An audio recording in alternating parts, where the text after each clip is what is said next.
Interstate 5 and drove north. I crossed the Canadian border near Seattle and made my way into British Columbia on my way to Alaska. Dad and I had talked about starting a small flying business back in Texas.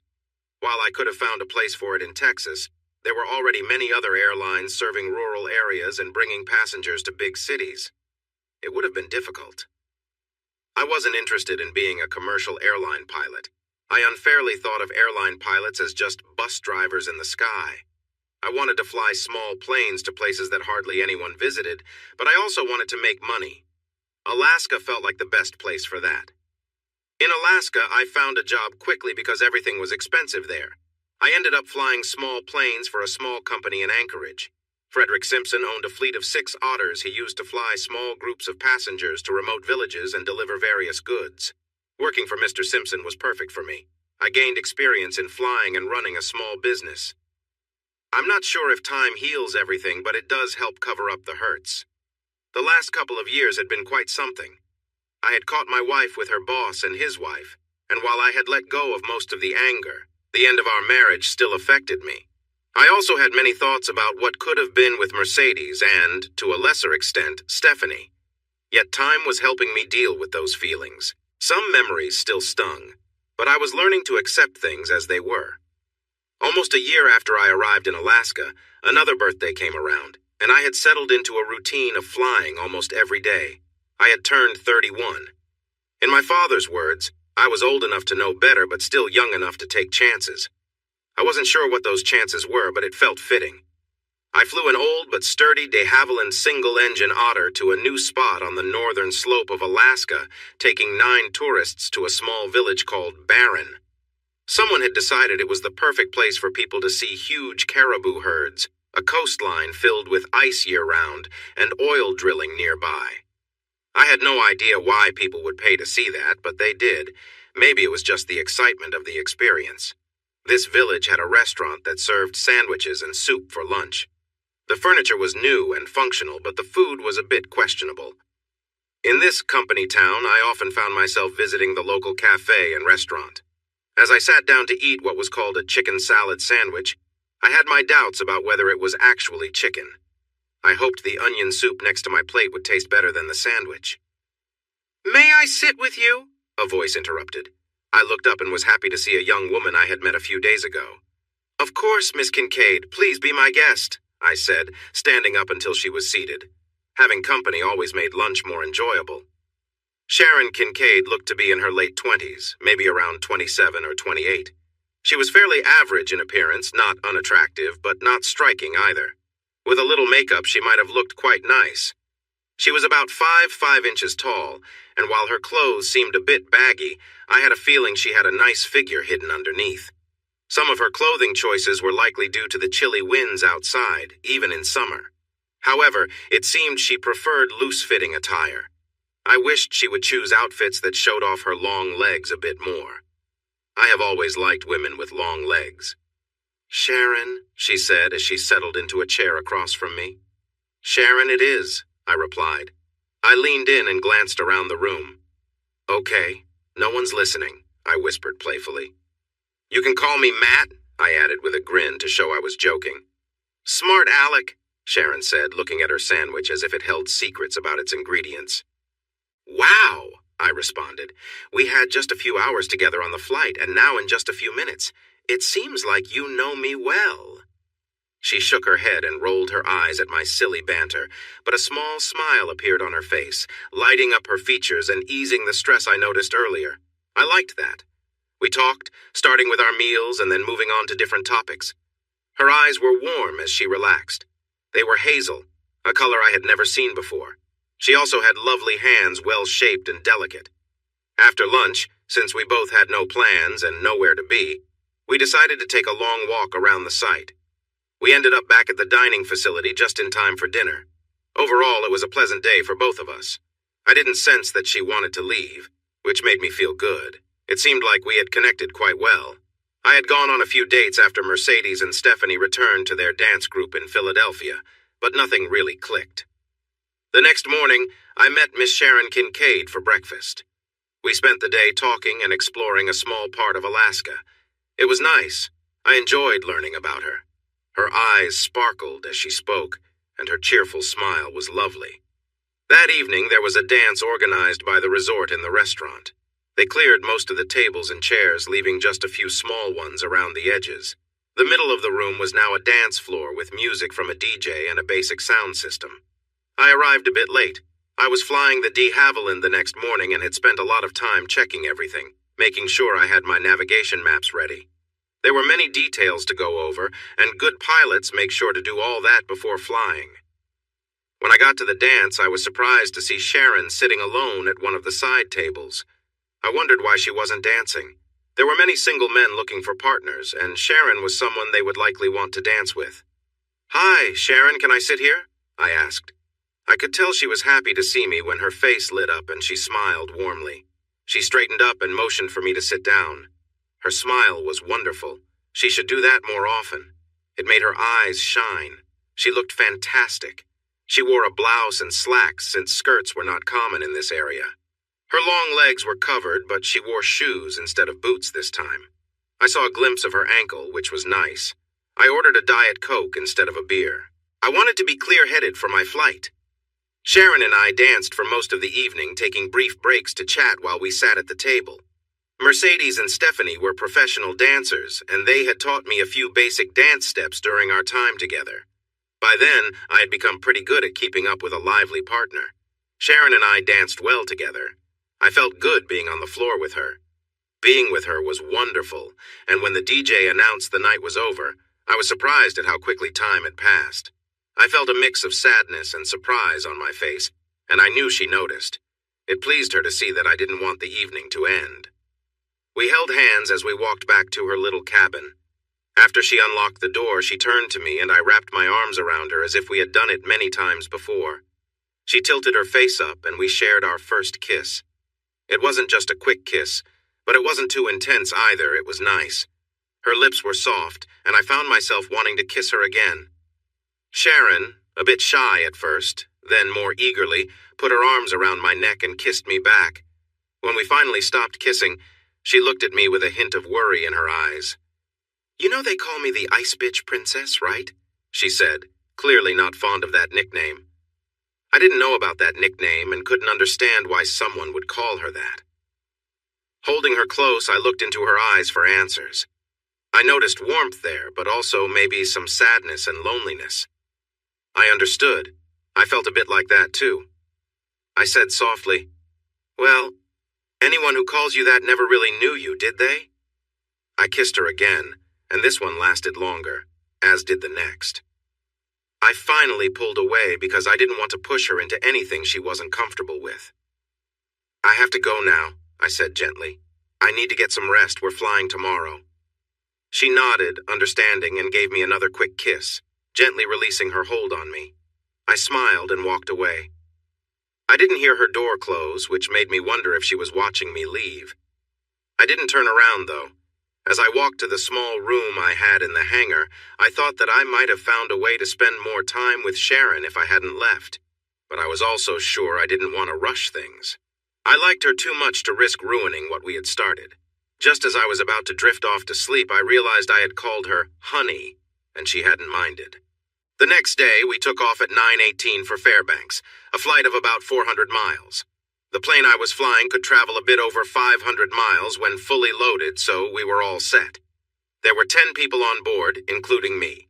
The plane was a float plane, which meant it had wheels below the floats. This way, we could land on a runway or on water. I had not been trained on float planes for very long. Mr. Simpson had wanted to hire an experienced pilot for this kind of aircraft, but he ended up choosing me. To my surprise, he wasn't too upset with my skills. I actually enjoyed landing on water, though it was just as tricky as landing on land if things didn't go well. Sharon Kincaid was sitting in the co-pilot seat for our flight home. I invited her to join me, hoping she wasn't annoyed with me for leaving suddenly the night before or for kissing her. Thankfully, she seemed happy. She smiled brightly and climbed into her seat with ease. Her curiosity about the cockpit was clear, and she looked delightful. I wondered how I hadn't noticed how great she looked before. I could easily get lost in her sparkling hazel eyes. After I finished the usual announcements to the passengers, Sharon and I chatted on the intercom for a while. The rest of the group didn't have headsets, so they couldn't listen in. Our conversations felt natural and easy, helping us get to know each other better. It felt nice. I had missed this kind of connection since Mercedes and Stephanie left my life. We were flying using VFR, meaning I could see the horizon and tell what position we were in. A thick cloud cover floated high above us, hiding the sun, and the wilderness below looked just like all the other untouched areas in Alaska. Around noon, I started to feel uneasy. Fairbanks is not far from where we were, and we had flown in that direction long enough that we should have been nearing the city. But we saw no signs of it. My unease grew. We should have been hearing radio communication and perhaps even spotting other aircraft coming into and leaving Fairbanks, but nothing came through. The visibility was not great, but still it felt strange. "Fairbanks, November Yankee 1-05, I called out to the Fairbanks air traffic controller, hoping to get in touch with someone. There was silence. I tried a couple more times, but no one replied. I leaned in closer to the controls and checked the instruments. Sharon noticed my concern and placed her hand on my forearm, but stayed quiet. I squeezed her hand gently, and she didn't pull away. She didn't interrupt my focus with questions I wasn't ready to answer yet. That was another reason I liked her. Suddenly, one of the instruments flickered. Something had happened. It happened so fast that I only caught a quick glimpse. I leaned closer to the panel and, just for fun, tapped the cover of the attitude indicator. To my surprise, the little airplane on the display spun around wildly for a few seconds before settling down. I felt a lump in my throat. My inner ear and a quick look outside told me we hadn't actually flipped upside down and then back again, but that was what the instrument showed. Next, I tapped the GPS compass, and it spun around too. Great! Some of my instruments were acting up, and I had no idea which ones I could trust, if any. The engine was running steadily, which was good, and the controls still responded to my inputs. But this old plane had no electronic systems, just mechanical ones. I checked the circuit breakers, but they seemed fine. I thought about switching them off and back on. But from experience, I knew that sometimes when you turn something off that is only working a bit, it might not work at all when you turn it back on. I leaned back in my seat, unsure of what was happening, but something clearly wasn't right. "Sharon," I said over the intercom, holding her hand, "we're in trouble. Can you get everyone's attention back there?" To her credit, she did exactly as I asked without asking any pointless questions. She turned in her seat and waved to the other 8 passengers, yelling to get their attention. When some of them didn't notice, she shouted louder for them to wake up and pay attention. Her voice was strong. I was glad I had my headset on to save my hearing. I eased back on the throttle, feeling that if I pulled back too much more, we might enter a slow, shallow dive, though the altimeter wasn't working well enough to tell. Reducing the throttle also quieted things down, making it easier for me to be heard in the back. "We are in trouble!" I yelled, clearly and slowly so there would be no misunderstanding. That got their attention right away, and the atmosphere became tense. "My instruments have failed. I can't tell which direction we are going or if we are going up or down. Nothing. That means I don't know where we are." Suddenly, we burst through the clouds and saw the sun again. I turned back to the controls. We were flying straight into the sun. This was not good. At this time of day, we were flying toward the east. Ahead of us was a huge range of tall mountains coming into view. I turned right without thinking and aimed for what I hoped was southwest. The sun isn't usually directly east or west where we were, but seeing it helped me guess our direction. Even a small change in course was better than sticking to the path we were on. "Hey everyone, we just realized we've been going east instead of south," I called to my passengers. "I still don't know exactly where we are, but now I have the plane pointed toward the cities and towns, so we're solving our problems step by step." And we were kind of doing that. Alaska has a low population and it's not very developed. Once, an Air Force plane crashed not far from the airport in Fairbanks, landing in a hard-to-reach valley. As far as anyone knew, no one had ever been in that area. This was close to Alaska's second-largest city. Going southwest from wherever we were was much better than going east into the cold north. However, it didn't mean we would reach a hotel in Fairbanks anytime soon. Even with the engine power low, we wouldn't have enough fuel for long. I needed to land this old plane somewhere before the engine stopped working. I preferred a safe landing over an emergency one. I adjusted the microphone to speak clearly. "Sharon?" I said to get her attention. "Yes?" she replied quickly, looking at me from the right. I could see she was calm. "Can you tell the people in the back what I'm saying for a bit? I need to focus on flying," I asked. "Sure," she said confidently. "Go ahead." "Okay, tell them we'll be out of fuel in about an hour, but it's not urgent right now, we have some time. Then ask everyone to look out the windows for a paved runway. I doubt we'll find one, so if not, look for a lake or somewhere with calm water that I can land on, okay?" She paused for a moment. I realized I'd said that a bit too nicely. I hoped she didn't mind the tone I used. Oops, I might have crossed a line. "Listen up," she shouted from the back of the plane. "Matt says we need to find a place to land. We don't have enough fuel. Look for some pavement or a lake. Let's find a safe spot, okay?" She captured my message well, using words everyone would understand. I reached out and held her hand for a moment. Even with all the chaos around us, touching her felt comforting. The engine roared steadily, not showing signs of giving out. It had taken us some distance southwest, but I didn't know exactly how far. An hour after we realized we were in trouble, my worry grew. I was becoming more anxious about running out of fuel than where we actually were. I was trying to guess how long we'd been flying off course, how much fuel we were using, and many other unknown factors. The fuel gauge showed very little fuel, but I wasn't sure if it was working correctly. It might have been just as faulty as the other instruments. My conclusion was clear. We would have to land soon. The question was whether we would land roughly or with more control. I eased back on the throttle, choosing to fly slower to conserve fuel, and we began a gentle descent. "There! Over there!" someone shouted loudly. I could hear him above the engine noise, but I didn't know who it was. "Where is there? What direction?" I asked sharply. Sharon relayed my questions to the passengers. "To the left," she said. "A bit behind us. Maybe at 7 o'clock, you know what I mean?" "Got it," I responded. "Good way to explain it." She was doing well, staying calm under pressure. I was very grateful for Sharon Kincaid's presence. I turned the plane in a wide left bank, careful not to make any sudden moves, given our low speed. A small lake came into view as we turned, appearing right in front of us. It was 7 or 8 miles away, hidden before by a mountain range. "Thank whoever spotted it. Great job staying alert," I told Sharon, who passed on my thanks. We flew over the lake. I pushed the throttle and made a sharp right turn to avoid getting too close to the mountain we had just passed, then slowed down for a gentle flyby. It looked good, really good. A clear highland lake sparkled below, surrounded by a forest of tall trees. I couldn't tell if they were pines or firs, but it was a beautiful sight with the unspoiled woods framing the lovely oval-shaped lake. The water was so clear I couldn't see anything beneath the surface, which was a great sign, no hidden obstacles to worry about. I made up my mind quickly, as that was how I liked to do things. "Okay, Sharon, let everyone know we're landing on that lake down there. Everyone, tighten your seatbelts and get ready." I caught her nodding out of the corner of my eye. "Okay, everyone," she shouted over the noise of the engine.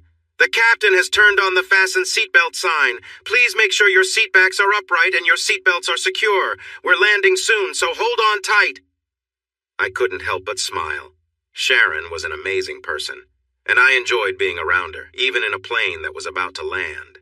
I glanced her way, still smiling, and gave her hand a quick friendly pat. She smiled back, holding my hand for a moment before letting go so I could focus. I increased the engine power and turned the plane sharply to align with the lake. I lowered the flaps slightly, keeping the plane high enough to clear the treetops, hovering about 35 feet above the thick forest. As we approached, I lowered the throttle and let the plane descend, adjusting the flaps further for a smoother landing. We glided over the shoreline just 20 feet above and started to settle down. I gently lifted the nose of the plane to ease the front floats as we touched the water. We landed smoothly at first, then with a bit more force as the weight pressed down. Reaching for the controls, I quickly switched to boat mode, transforming our plane into a de Havilland boat. It felt like the best water landing I had ever made. We slowed down quickly. I looked around as best as I could from my seat, but there was nothing to indicate we were in trouble. I asked Sharon to check out her side, and she saw nothing unusual either. Cheers filled the cabin, and behind me there was a lot of celebrating. Sharon turned in her seat, sharing the excitement and high-fives with everyone. We were all thrilled to be down safely. We weren't going to crash now, as long as I avoided the tree trunks floating around. I let the engine run quietly, slowing our speed so I could see better. Finally, I spotted a small inlet to my left. It led to what looked like a beach covered in pebbles about halfway up the cove. Moving slowly, we glided into the narrow waterway. A moment later, the front of the floats gently touched the mostly gravel slope we were stopped. I turned off the engine, turned in my seat, and hugged Sharon. I kissed her warmly, and she kissed me back with excitement. So I kissed her again, more slowly this time, and she responded just as sweetly. I reluctantly pulled away from Sharon. I didn't want to stop, but there were things to do. I opened my cockpit door, stepped down onto the left float, and grabbed a short rope with an anchor from a storage bin. I secured the line to one of the landing gear supports and walked to the front of the float, careful to stay away from the hot engine parts. From there, it was an easy jump onto the gravelly shore. The pebbles were wet from the floats, but it was dry a short distance in. I pulled the rope tight, pushed the anchor into the pebbly ground, and stepped on it to sink it a little deeper. The old de Havilland was secure for now. We would make it better later. Looking back, I noticed the passenger door was open, and a man was carefully stepping down onto the left float. "Hey!" I called out. "Come on out and get on dry land. Try not to get your shoes wet, though." In 20 minutes, all 9 passengers were on land with me, trying to stretch or walk away the cramps in their legs. They had brought a few small bags with them, and we would move their larger luggage later. While everyone else was dealing with tight muscles, I climbed back up onto the wing, holding a dry stick. I opened the fuel valve and dipped the stick into the fuel cell. I sighed, closed the cover, and climbed down onto the left pontoon. The fuel barely touched the end of the stick. "Okay." I shouted to get everyone's attention. It might not have been needed, they were already watching me. "Are any of you ex-Navy SEALs?" A few of the men chuckled at that. "Army Rangers? Marine Recon?" I saw a few half-smiles as they watched me. "Does anyone have an uncle named MacGyver?" That joke didn't get a laugh at all. I shrugged. It was a tough crowd. "All right then, let's clear some things up." I looked at everyone, trying to make eye contact with each person. The not-so-good news is that my tools stopped working, and I don't know when that happened. This means I can't tell where we are or where the nearest town is. The batteries in the plane are fully charged, but the radio is broken and I can't fix it. Does anyone here know anything about electronics? No one raised their hand. Okay, does anyone have a satellite phone? Nope. Nothing was going to be easy. All right, that's the bad news. The good news is that we're all still alive, and not one of us has a scratch on us. Second, all bush planes have a survival kit in their tail section, and I've made sure we have all the usual supplies, plus some extras that should help us a lot, I told them. We've got flares, a bit of freeze-dried food, and survival gear like traps for small animals and nets for fishing. I also carry a gun for protection, and I have a rifle too, so we can rely on nature and take care of ourselves while we wait for rescue teams to find us. Everyone thought about this for a moment. I didn't mention that the chances of a rescue team finding us were very slim. After hours of flying over the same empty Arctic landscape, I knew we were off course. Anyone looking for us would start along our planned route and search a bit on either side. They would need to go slowly. It's nearly impossible to spot a small person or even something the size of our plane from the sky. I was quite sure we were truly lost, completely off the map. I decided to let everyone adjust to the wilderness for a couple of days before letting them know we might have to walk out and find help ourselves. We kept busy. We set up 2 anchor lines, looked for useful items in the plane, and scouted the area, which took most of the afternoon. Before we knew it, evening was upon us. One of the guys explored the nearby forest and found a nice clearing about 50 yards inland where we could set up camp for however long we needed. We left the old otter where it was. It would be fine. At our new campsite, there was a small, slow-moving spring nearby with icy cold water. Downhill from the camp, we dug some holes to use as bathrooms. I sent everyone except Sharon to gather fallen branches and wood for our fire. Sharon and I worked together to clear a section of the forest floor, making it tidy and free of dry pine needles and other plants. Then we gathered rocks from the edge of the lake to create a safe fire pit. I had a steel and flint fire starter in my survival gear, along with a pack of 6 colorful plastic lighters and 2 larger lighters with a camouflage design. I opened the packs and gave out the lighters, reminding everyone to keep them in a secure pocket. Being able to start a fire at any time would be really helpful for us. I used the camouflage lighter I saved for myself to light our first fire. We had 2 small, collapsible aluminum pots for boiling water and enough freeze-dried meals to last us for several days. When the sun went down, it got very dark. There were no street lights or city lights nearby. We felt far away from everything. The fire was comforting, creating a warm circle of light around us. We huddled together to talk and get to know each other better, slowly becoming a team. We were no longer just travelers. We were a group working together to survive. I spoke up. All right, if everyone is okay with it, let's introduce ourselves and share a bit about who we are. I only know you as names on a list, and you only know me as the pilot in a cowboy hat. I smiled and took off my hat. So, I'll go first. I'm Matthew Singletary, but you can call me Matt. I'm from Texas and have been flying since I was a teenager, thanks to my uncle. I came to Alaska to fly the small planes that serve the remote areas. I used to run a business before coming here, but I left that life behind and don't miss it at all. I pointed to someone nearby. Hi, I'm Parker Anderson, he said quietly. I'm a Baptist minister from Omaha, Nebraska. He paused as if he was finished, and I guess he was. And I'm Michelle Anderson, said the short brunette sitting next to him with a friendly smile. I run everything in Parker's ministry except for the sermons. This brought some laughter. It was a light moment, and both Michelle and Parker smiled, clearly enjoying their shared joke. The others introduced themselves next. April and Ryan Delaney were from Waycross, Georgia, where Ryan owned a small business for the logging industry. April worked as a hostess at a nice restaurant. Lyle and Penny Martin came from Albuquerque, New Mexico.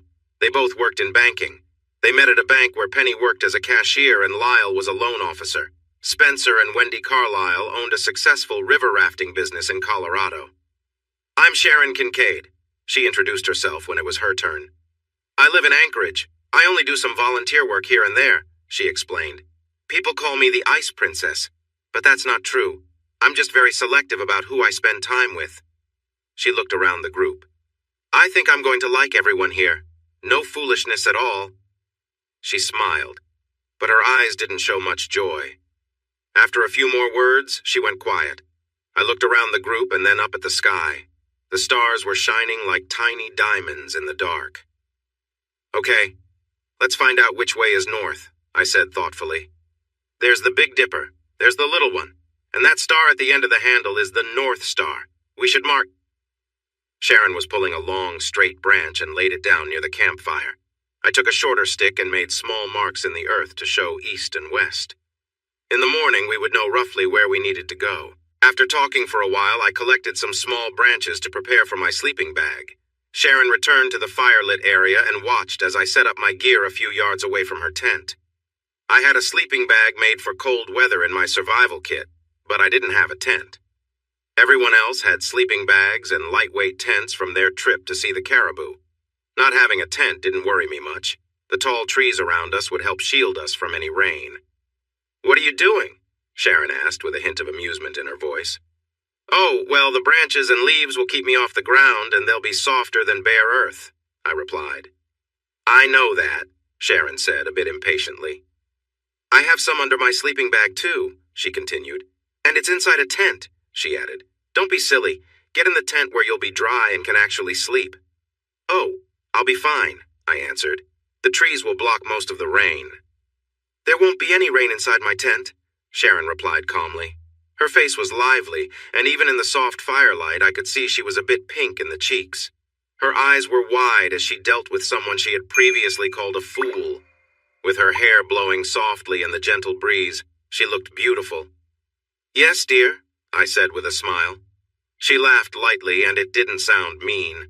A small smile appeared on her lips. I picked up my sleeping bag, walked to her tent, and put it inside. I sat down on a tree limb to pull off my boots, and Sharon had already removed hers. She crawled into the small tent, making herself comfortable. As I started to climb in, she tossed my sleeping bag back out. "Hey," I said, not really having anything else to say in the moment. "Don't need it," she replied matter-of-factly. "We'll be warmer this way, and there's no room for an extra sleeping bag in here." Peeking inside, I could see that she was right. There was barely any space. "Right," I muttered. "I heard that," she teased. I crawled into the tent, finding her double-sized sleeping bag covering the entire floor. Sharon was handing me the clothes she'd worn all day. "Could you hang these outside on a branch or something?" she asked. Without saying much, I took her things and draped them over a low limb nearby. I turned back as she called my name one more time. "You should hang up your jeans and that itchy shirt, too," she added with a smile. "Everything works better for warmth this way." I understood enough to know that layers work better up close, and it was getting cooler out here. I slipped off my jeans and shirt, leaving on my socks and boxers, and crawled into the tent as quickly as I could to stay warm. After a moment, I tossed my socks outside too and zipped up the entrance. I adjusted myself on the sleeping bag floor to find her already settled, turned to face me, and offering a comforting, warm smile. "Come on, Matt," she said simply. I slid into place next to her. She pulled the sleeping bag cover over both of us, turning slightly so we could share the warmth. She reached behind me and pulled the sleeping bag up to cover us. I lay on my left side looking at her while she faced me from her right side. We were close to each other, as if we had been doing this for a long time. Her arms rested around my neck. We spent a few minutes sharing soft kisses that felt nice without being too intense. My left arm was under her neck and my right arm was around her shoulders. "You know," she said quietly, "if you had asked me in a better way last night, you could have joined me in my sleeping bag." I wasn't sure what she wanted to hear, so I told her how I felt. "I want our first time to be something we both choose when we know it's right. We probably won't need any special words for that," I replied softly. Sharon propped herself up on her elbow and looked into my eyes in the moonlight. She seemed to find what she needed. After a gentle kiss, she lay back down with a happy sigh. We slept peacefully in each other's arms and woke up in the same position, sharing more kisses. "Hey, Matt, what should I do with this big box?" Spence called out. He preferred to be called Spence instead of Spencer. He was in the back of the Otter trying to save anything useful from the inside of the airplane.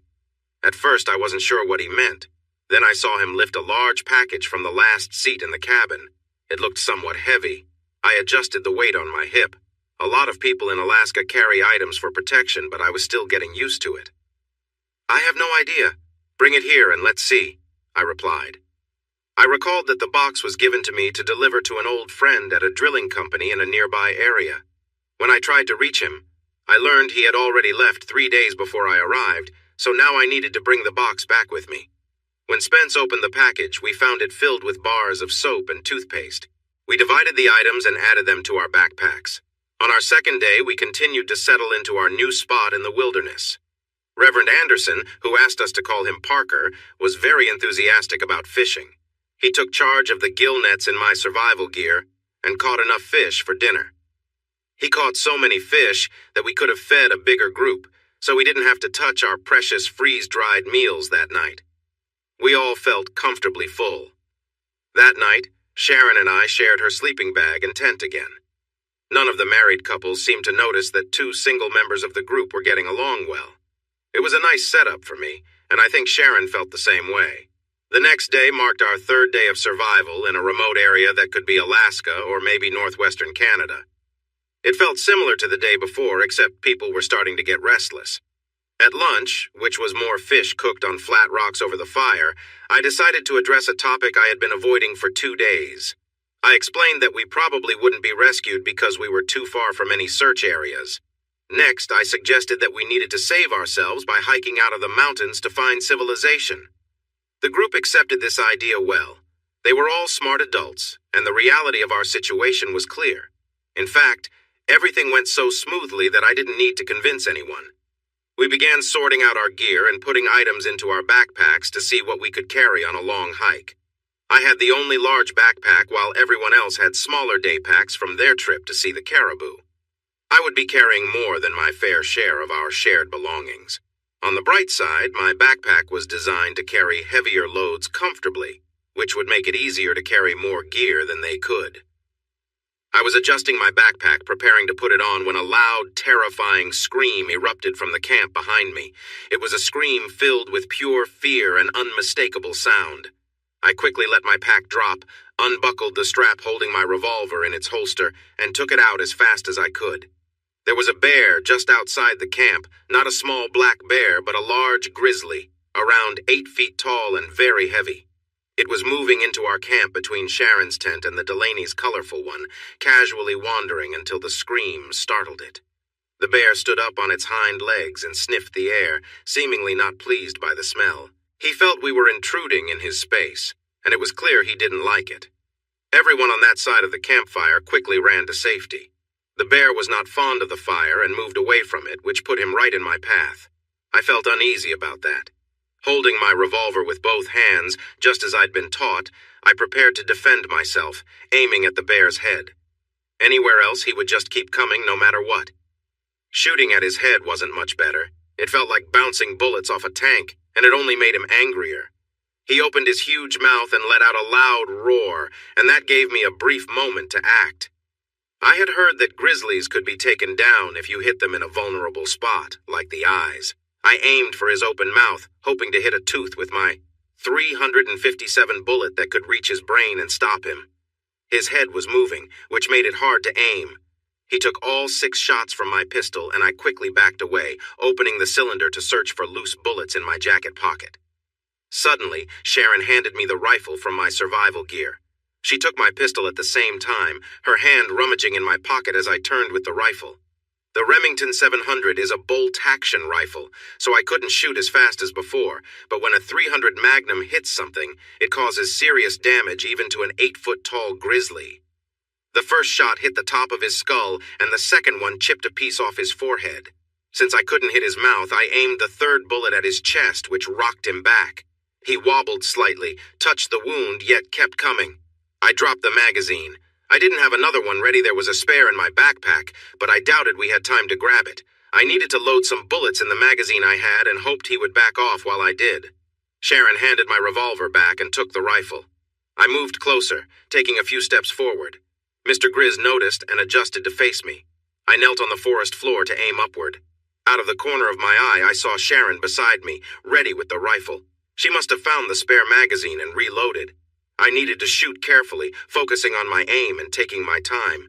I squeezed the trigger as the big bear slowly moved closer. I believed the bullet hitting near his heart would be deadly. It just wouldn't be quick enough.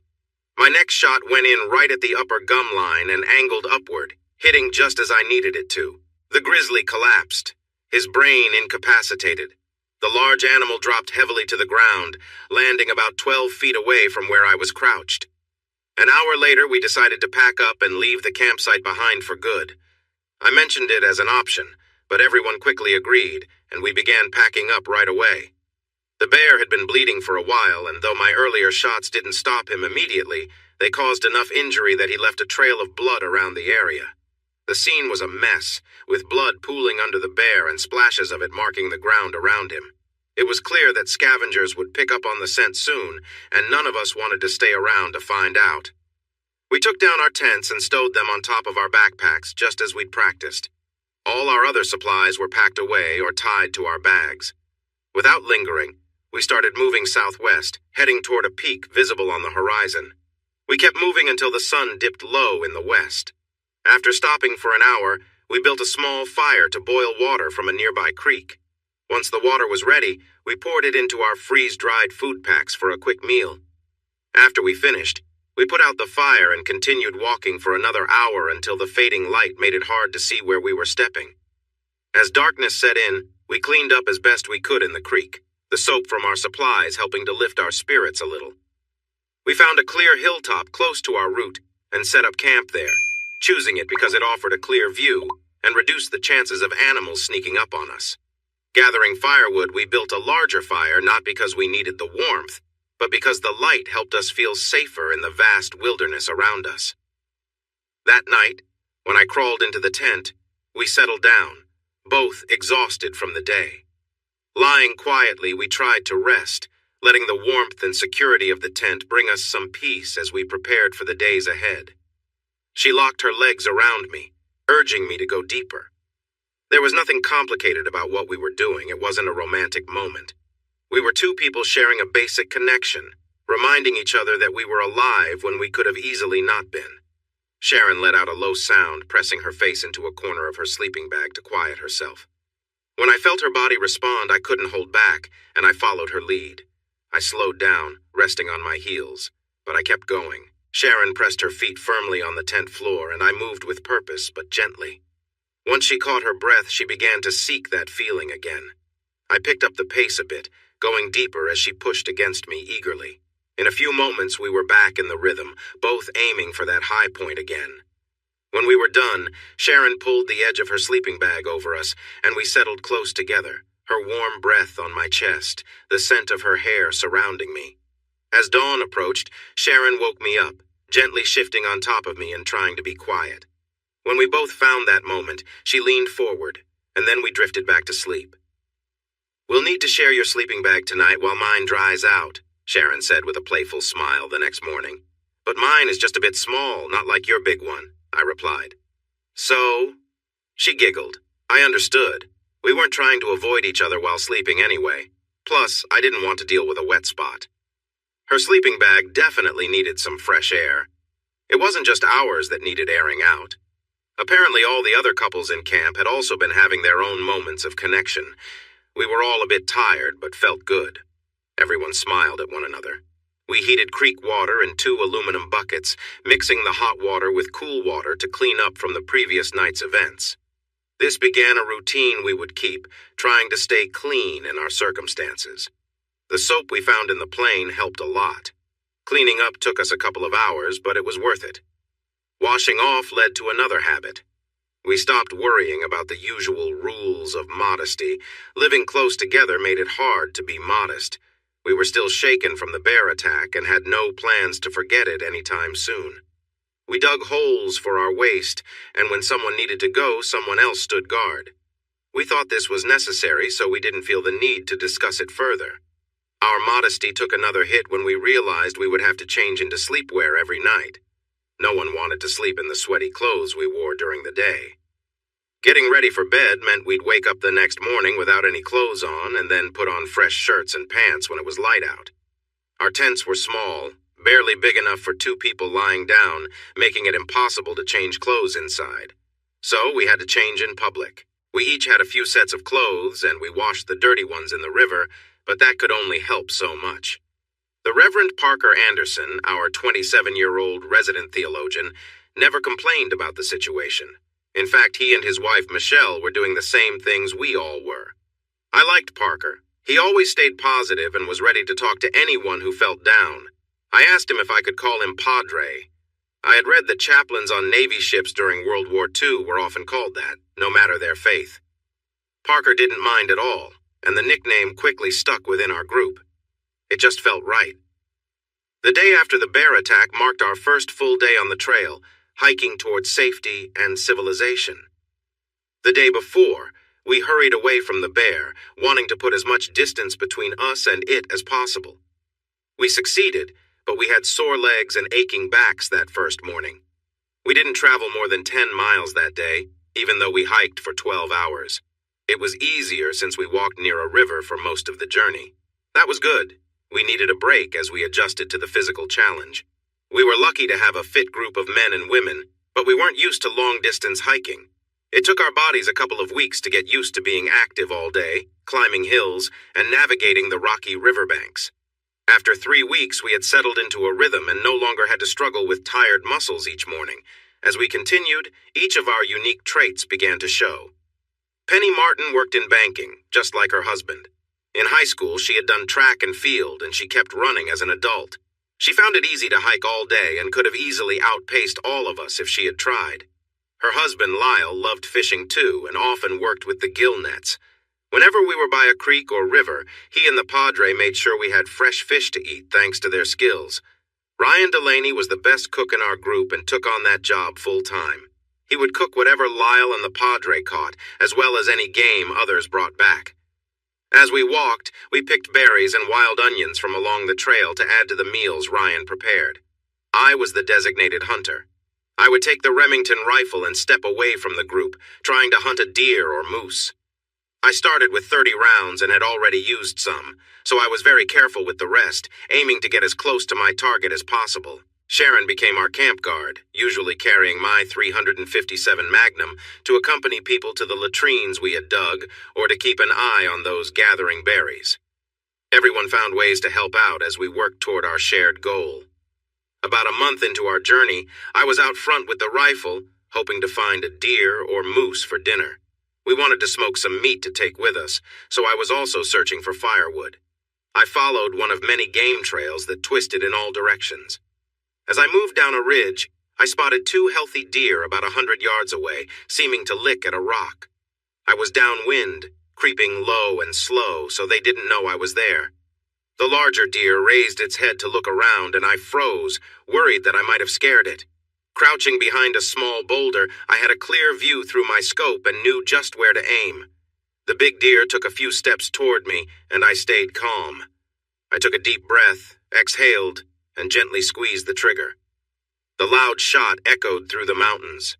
The big deer fell, not moving after hitting the ground. The smaller one bolted away. I could have tried to shoot it too, but it would have been risky, and we didn't need more meat at that moment. With only a little bit of supplies left, I didn't want to waste anything, so I decided not to shoot. I walked down the slope to the dead deer and took a closer look. The rock it had been licking was a few yards away, untouched by the mess from its death. Then it hit me. I remembered something from an old TV show. Just like people, wild animals need salt, but there are no easy ways to get it in the wild. Animals have to find the minerals they need naturally. We ended up carefully scraping parts of the salt deposit with our knives and used a hatchet to break off bigger pieces. There was a lot of mineral residue in the soil around us, but we left it there. We gathered enough to give everyone a pound or 2 to carry. We didn't really know how much we would need, but it seemed smart to take extra instead of running out. The salt made the food that our chief cook, Ryan Delaney, made taste a lot better. The salt added to our load, but we accepted the heft because of the taste it added. For a while, we had been trying to lighten our packs. Sharon and I were sleeping under a rain fly that had been over her tent. This way, we didn't have to carry the weight of the tent and rain protection.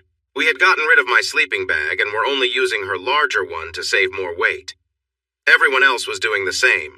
We kept all of the supplies for my 2 guns, a couple changes of clothes, and now the salt, but everything else was optional. We were becoming a tight group of hikers moving through the wilderness. "Do you have something to say to me, Matt?" Sharon asked softly one cool night as we sat together in the dim light. "Maybe 3 little words?" she joked. We had been getting closer over time. We had shared moments before, so we were getting to know each other in a different way. We talked almost all the time, sometimes forgetting the others were there, and spent an hour each night softly conversing in our sleeping bag. Well, I thought. Oh, I know. It's going to rain? Oh, wait, that's 4 words. I looked out at the twilight visible beneath the rain cover. Oh, I know. It is raining. Yes, that's 3, I teased back. We were close together, and I was cuddling against her back when her elbow playfully bumped my side. Try again, she said with a smile. Oh, I'm not sure, I replied, wishing I had some protection for my ribs. I rubbed the spot where she had nudged me. Well, there is, no, I couldn't say that. What? She asked impatiently. I was just thinking. I could say I love you, but you already know that. It would not be anything new for you to hear. I don't know how she managed to turn towards me so quickly, but she did. Say it again, she urged softly after a quick peck. I love you, Sharon Kincaid, I said to her. This time the kiss was gentle and longer, filled with warmth. I love you, I repeated. I really enjoyed these kisses. They felt like everything I needed. Why haven't you said that before? She asked. Why didn't you? I replied, sending the question back to her. She leaned close for another sweet kiss. Because the boy has to say it first, she said with a giggle. Are you serious? Here we are in the 21st century and you can't say, I love you first? I asked in disbelief. Nope, she replied firmly. It has to be the boy. Well, I said it now, I pointed out, and you still haven't said it to me. She pressed her lips against mine and climbed closer, wrapping her arms around my neck. "I love you, Matthew James Singletary," she said softly and kissed me again. "I love you so much." For a while we didn't say much, but we understood each other perfectly. Eventually she lay beside me, snuggling into my chest, our legs tangled together. "I have 4 more words to say," I offered gently. "They come right after those 3. "What are they?" she asked sweetly. "How about, I love you and will you marry me?" Sharon was a strong woman, and after our time together she seemed even stronger. As I finished speaking, she leaned over me, arms tight around my neck, pressing her lips to mine with tears in her eyes. After a moment I had to pause and catch my breath. "You could just say yes, you know," I suggested. "Yes, honey," she whispered. "Yes, now and forever." "Would you marry me tomorrow if we could?" I asked. "Yes," she murmured close to my ear. I turned my head just enough not to yell in her ear. "Hey, Padre!" I called out. "Yes, Matt?" "Can you marry someone without a marriage license?" I asked. He hesitated for a moment. "I think so, and it would be recognized by God, but you might need to check with the laws in Alaska. How about you marry Sharon and me tomorrow? I'll pay the fee when we get to the next town, okay?" "Okay," Padre replied. "Right after breakfast," I said, confident he could hear my smile. "Finally," someone commented. I think it was Spence Carlyle. His wife, Wendy, was a lively woman who often reminded him to be polite. Early the next morning, after a breakfast of leftover deer from the night before, Padre held a small ceremony uniting Sharon and me in marriage. We were on a ridge, overlooking a river valley with snow-covered mountains behind us. It felt like a sacred place. I gave Sharon a wedding ring I'd carved from a piece of pine using my pocket knife. It wasn't fancy, but it was meaningful. She seemed to value the gesture, and I think that's why she had tears in her eyes. Luckily, she didn't scold me for being bold, which was always a plus. We continued on, moving slowly in a southwestern direction. Every night we checked the North Star and planned our path for the next day. Days turned into weeks, then a month. We walked on and on. I lost track of how far we traveled because we often had to go around steep rock faces, avoid tricky mountain slopes, or find safe spots to cross rivers. There was always an obstacle in our way. It was mid-August. Our plane had landed in early May when we arrived at another wide river. It was too deep to walk through, so we needed to build a raft to cross. We had done that twice before, so we knew what to do. We just needed to find the right logs. Logs are heavy, and carrying them is challenging. We needed to look for a spot where the trees were close to the water to make it easier. I turned my back to the river to look at the trees behind us. I was almost convinced we might need to move further up or down the bank to find better logs when Sharon gasped. She hurried around behind me, reaching into a pocket on my backpack. "What are you doing?" I asked. She didn't answer. She unzipped the pocket, pulled something out, and dashed toward the riverbank. I turned to see what she was up to. There, not 50 yards away on the river, was a small boat, about 20 feet long, painted bright blue and gold, like the Alaska State Troopers' colors. The person steering the boat had likely seen us. We stood in plain view on the bank, but I wanted to make sure. I pulled out my .357 and fired 3 quick shots into the air behind us. I thought the loud sounds would definitely catch the man's attention. Sharon made sure of that. She pulled out the flare gun I'd been carrying since we left the float plane on that distant lake. She aimed at the nearby patrol boat and fired almost straight ahead. The bright red flare shot out, heading straight for the small boat. The pilot saw us and the flare very clearly. The loud noises made him more alert, and the bright flare showed exactly where we were. He waved and turned the boat towards the shore where we were waiting. Then he realized the flare was coming down, right towards his boat. He saw it getting closer. At the last moment, he ducked down to avoid it. The flare went over the boat by several feet, but he couldn't know that when he needed to make a choice. "Hey, stop that!" he shouted when he came back up. "I see you! Give me a minute to get there!" We all laughed on the riverbank. It felt great to laugh about something good happening after so long. I hugged Sharon tightly, kissing her joyfully. The Alaska Wildlife Trooper, that was his job title, made a long call to his boss, using his satellite phone. I noted to myself to get one of those for emergencies away from the city.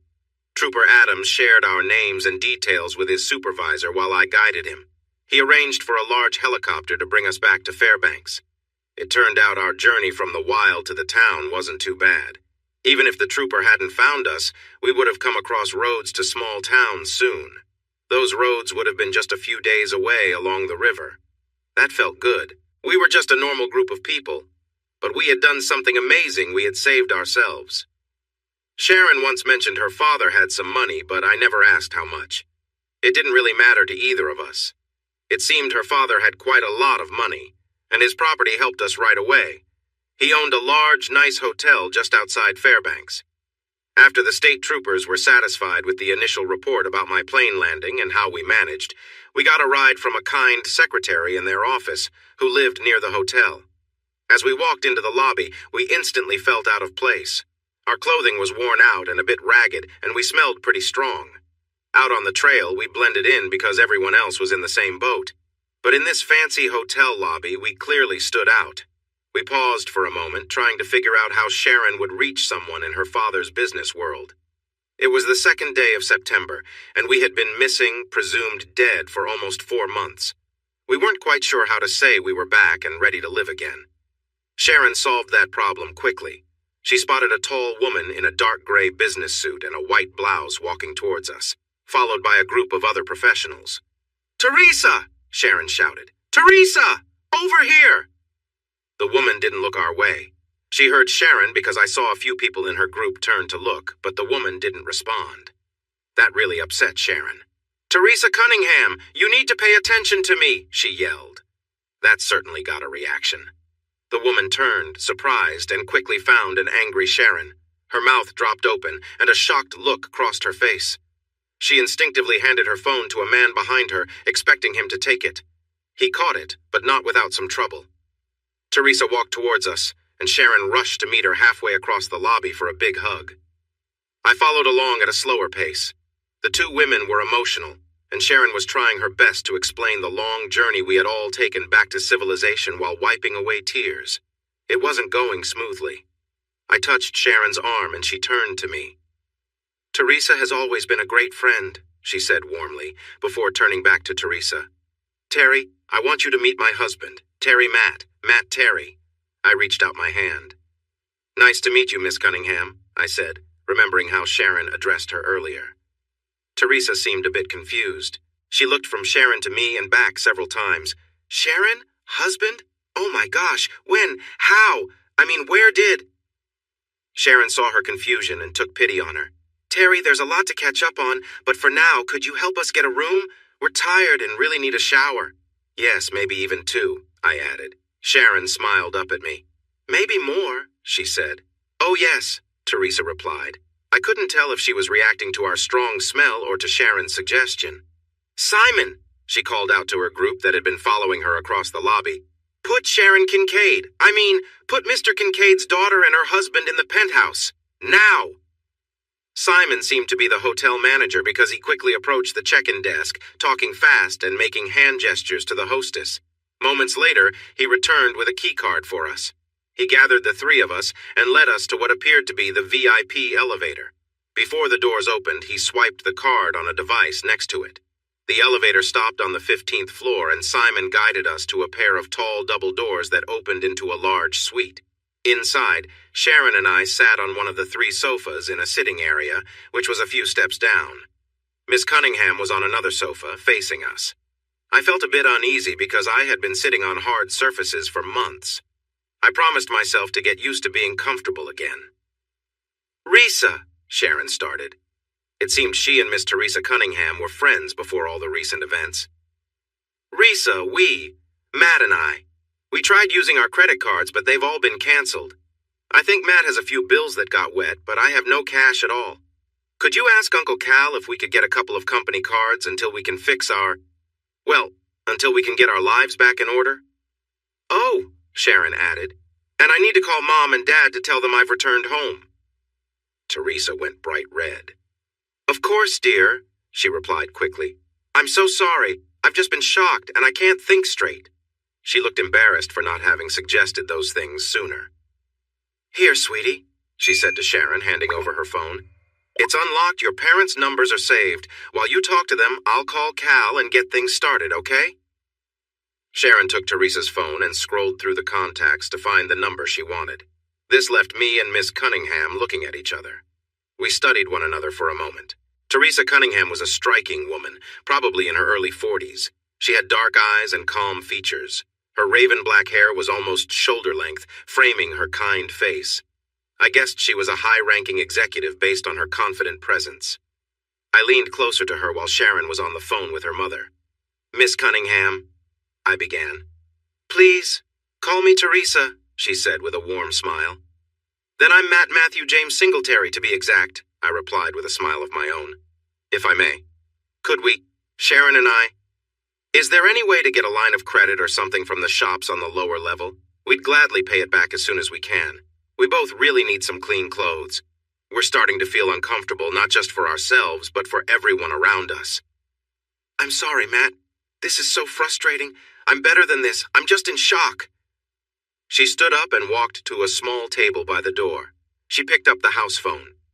"This is Miss Cunningham," she said when the front desk answered. "Do you know who I am?" "Good.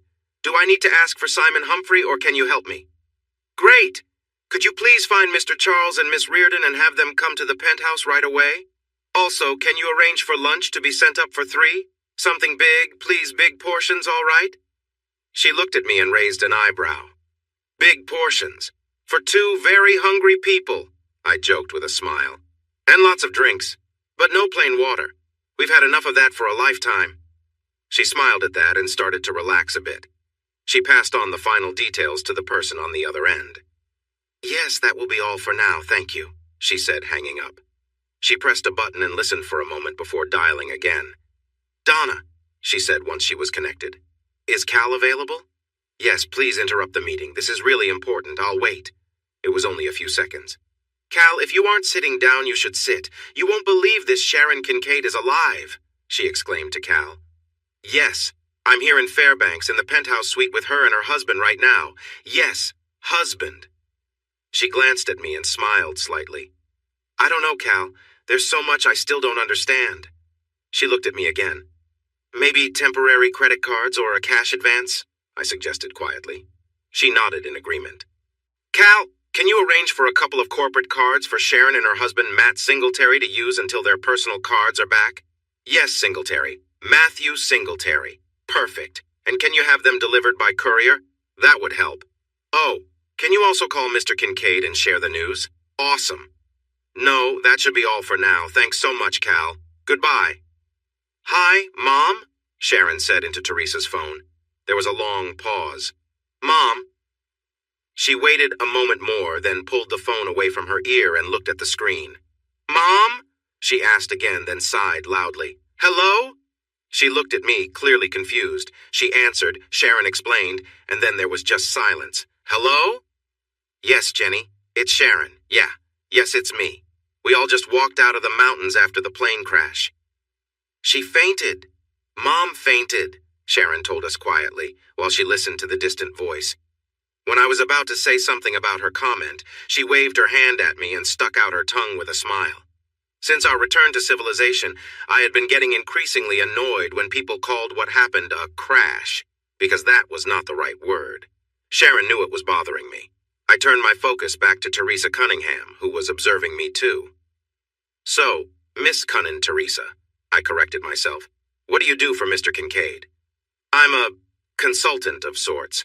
I travel to Mr. Kincaid's various businesses and offer management help," she replied. That rang a bell for me. I nodded to show I understood. "Sounds a lot like something I did in a past job," I said. "My boss called me his paladin, sent out to find the troublemakers and figure out who was stealing money and, well, things like that." I smiled. "Really?" Teresa replied politely. "We should sit down and share stories sometime," she joked. She clearly accepted me and saw me as someone similar. That was nice. I'd been wondering how I would fit in with Sharon's friends. On the flip side, Teresa might still be a bit shaken from seeing Sharon alive again and could still be controlling her feelings. She might be a serious businesswoman after all. "Mom!" Sharon shouted. "Yeah, it's me. No, I'm fine, really. We are in Fairbanks, at Daddy's hotel. Yeah, they're taking great care of us." She was a bit annoyed, but then she brightened. "Yes, I do have someone I want you to meet. She smiled. When you get here, Mom, you'll like him. They talked a little longer before Sharon hung up. She looked around happily. Mom's going to book a flight here. She's in Florida, and she doesn't know when Dad will be back. What is Dad doing in such a far-off place, Teresa? She asked, confused. Honey, I have no idea, Teresa admitted. You'll just have to ask him when he arrives, she added. The two of them settled in for a long talk, catching up on their friendship before Sharon went on her adventure in the North Slope. I listened for a bit. All right, I finally said. I don't know about you two, but I feel a nice hot shower calling my name, and I can't resist any longer. I smiled as I stood up. Ooh, Sharon sang happily. Me too. Wait for me, babe, she exclaimed. Teresa, she said, turning to her. Cunningham. My husband and I need to clean up a few months of dirt. It might take a while, just so you know. She looked at me briefly before turning back to Teresa.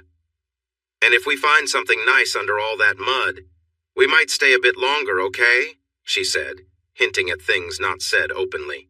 I'll call and have lunch brought in, Teresa said, glancing at her watch. How about exactly 12 noon? That will give you almost 2 hours to clean up. How does that sound?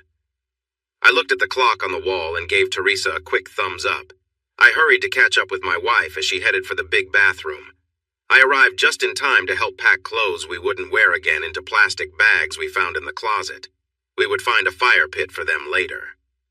A bit past noon, Sharon and I came out of the bathroom wearing fluffy white robes.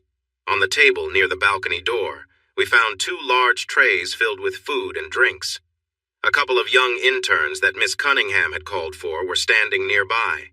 Sharon and I invited Charles Mallory and Samantha Reardon to join us, and soon, the 5 of us, including Teresa, were enjoying thick sandwiches and big bottles of soda things that Sharon and I had only dreamed of while hiking in the mountains. Charles and Samantha were interns, not paid any better than most interns, and they likely wished for a feast like this one too. Teresa made Charles and Samantha our personal helpers, and they did an excellent job in my opinion.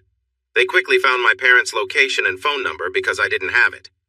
Mom and Dad was just a contact on my old phone, and all I had to do was press the little green phone icon to reach them on my now disabled phone. Sharon and I, along with everyone else in our survivor group, were considered dead by the authorities. Once the paperwork declared us deceased, it was hard to get back to normal life. I talked to my surprised parents and arranged for them to come to Anchorage. They needed to find a place to store their large RV before heading this way. Teresa had upgraded their tickets to first class without telling me. Teresa took on the role of our guardian, doing small things like the ticket upgrade for my mom and dad. Generally, if Charles and Samantha couldn't get something done, Teresa would handle it. She managed to push through many mid-level managers at Kincaid Business, getting things done efficiently. She had a team of 3 lawyers from Kincaid working on fixing the records of our group's deaths in whatever system needed changes. In just a day and a half, I had a new phone with all my contacts restored from the cloud.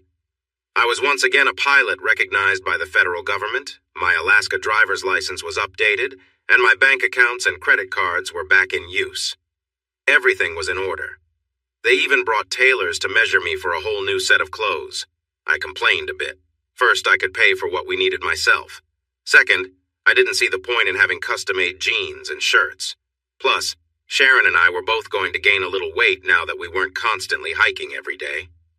No one seemed to pay much attention to me, but they were polite about it. Teresa arranged for everyone in our group to have a full health check. We spent our second day in civilization at a hospital being examined and checked. At the end of the day, we were declared very healthy, which we already knew. That was the last time we were all together. After that, everyone went home to their usual lives. I went home with Sharon. Sharon and I sat in hard plastic seats at the airport, holding hands, talking quietly, and leaning against each other comfortably. I'm sure no one had trouble noticing we were in love, okay? Maybe it was a little obvious. But we didn't care what anyone else thought. We were at Anchorage International Airport, having flown in from Fairbanks, waiting for Sharon's mother. Judith Kincaid had a difficult journey to reach Anchorage. Her husband's corporate jet was lent out to a businessman in Europe, leaving her without a way to fly. Every other flight in that direction was fully booked. In the end, she managed to get a standby ticket in Miami. She went to the waiting area and offered $10,000 and tickets to anywhere in the world to anyone willing to swap their confirmed ticket to Seattle with her. A family of 6 from Galveston took her deal and decided to change their plans to fly to California and Disneyland instead of Seattle. It seemed like a good decision to me. Finally, I saw my future mother-in-law's plane arriving on the tarmac. It was displayed on the monitors showing flight numbers and gates. I couldn't wait. This was going to be a joyful moment. I was trying not to feel sick. Sharon was excited, whispering to me about how much I would love her mom and siblings. I noticed a tall, attractive woman with gray hair coming down the escalator, looking around. Her gaze landed on Sharon and me. I quickly kissed Sharon's cheek to grab her attention and pointed to her mom, who was getting closer. Sharon jumped up from her seat and hurried across the airport lobby. She embraced the woman, who clearly cared for Sharon a lot.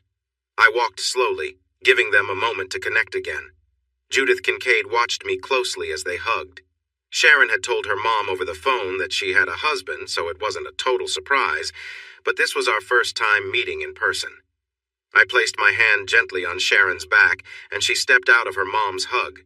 She turned slightly so she was between her mom and me, allowing our introductions. Mom, this is my husband, Matt. Matt, this is my mom, Judith, but she likes to be called Judy. Mrs. Kincaid, I said with what I hoped sounded friendly. I figured she had many questions about how her daughter came home with a stranger. Judy, please, she said with a warm smile. I felt relieved that she was welcoming and not upset. I'm keeping him around, Mom, Sharon added with a grin, in case I run into something big and need help.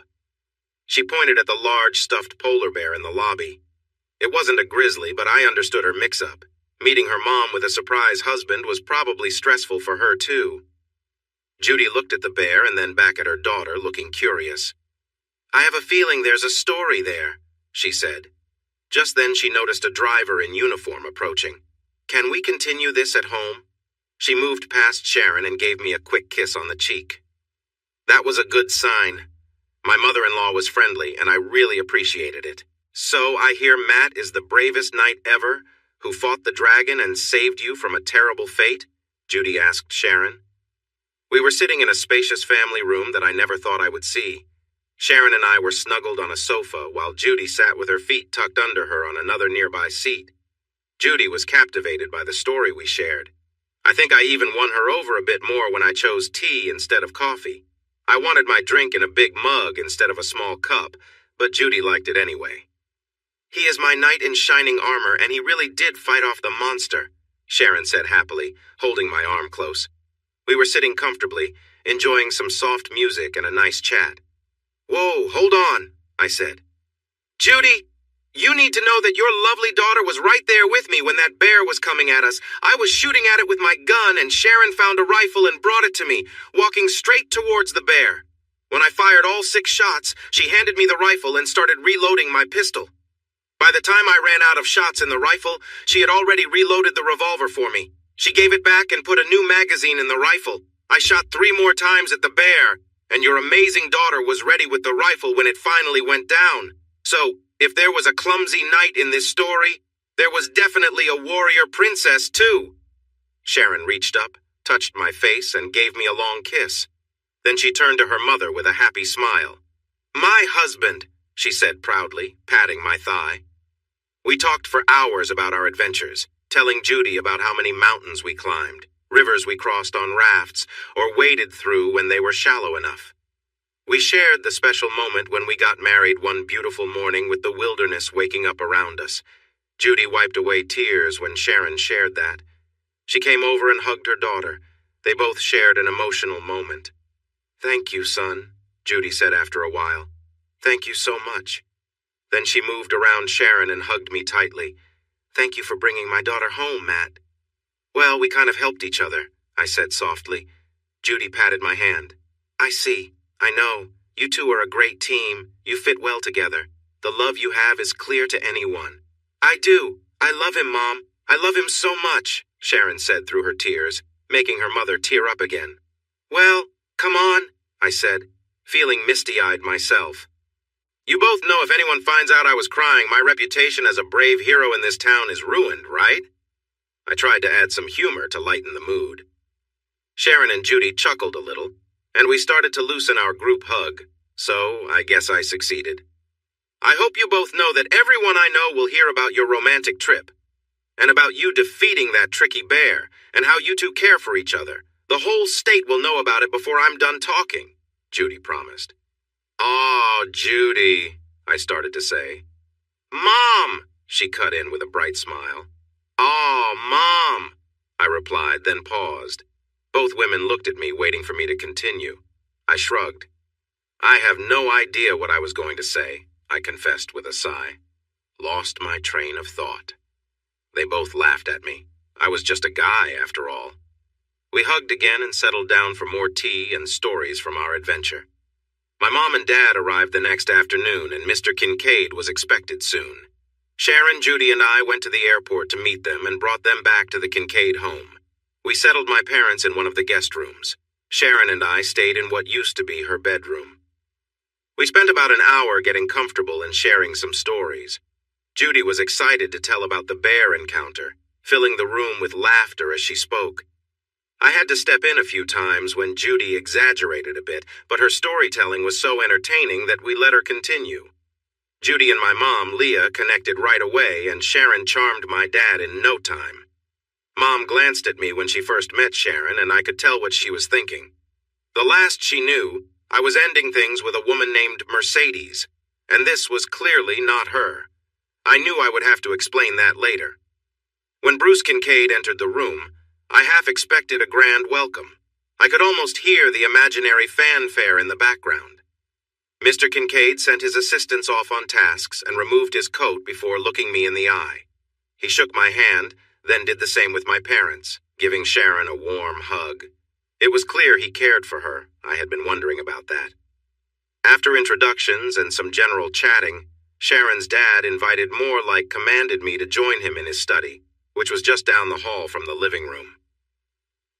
Sharon and I had talked about this and how we were going to handle it. When we came out, I was a bit unsettled by his confidence. He seemed to believe he alone could decide what would make his daughter happy. He was quite sure a pilot like me should not even consider being her husband. I sat back down beside Sharon and smiled at her. She returned my smile with one of her own bright expressions. I nodded. Everything had gone just as she had warned me it would. Kincaid went to a side table and poured himself a good amount of brandy into a glass. Then he settled into a comfortable leather chair next to the fireplace. "So how did it go?" Sharon asked loudly. "They offered me $250,000 to leave Anchorage on the next flight and never return," I replied. Kincaid looked surprised. I wasn't supposed to say that. "Daddy!" Sharon cried out. "You only offered him that much?" She covered her eyes with her hands, seeming to cry in disbelief. "I'm offended. Are you offended?" she asked, turning to me. She stopped pretending to be upset. "I am," I said seriously, nodding. "Daddy!" she complained, turning back to him. "How could you? Only $250,000. Don't you love me, Daddy?" She put on a sad face. "I'm worth much more than that. Daddy, you should offer Matt at least $10 million. $20 million. What were you thinking?" Kincaid looked stunned. He tried to regroup. Sharon would not let him recover. She stood up and walked over to him. Her expression showed she was serious. "Daddy, let's be clear about this. You can accept that I will be with my husband for the rest of our lives. Or you can have the Ice Bitch Princess back, making life difficult for you and your friends," she said firmly, pointing her finger at him. "What's it gonna be, Daddy?" she asked, looking him in the eye. Mr. Kincaid looked around at us. He was smart and realized his daughter had set this whole scene up. He understood she didn't plan to let me go. He knew I had been listening to his offer. Outmaneuvered, he gave in. "Welcome to the family, Matt," he said, lifting his glass toward me. "And good luck," he added, relaxing a bit and even smiling. Sharon returned to sit beside me, and I kissed her gently. "What?" she asked, confused. Sharon and I had an agreement. She was worried about her temper, thinking she lost control too often. To help her, I kissed her every time she held back a comment she wanted to make. She had just vented her feelings at her father, and a kiss wasn't meant to reward that. "You were provoked. A lot," I whispered. "And you didn't hurt anyone." I kissed her again a couple of times. We smiled at each other.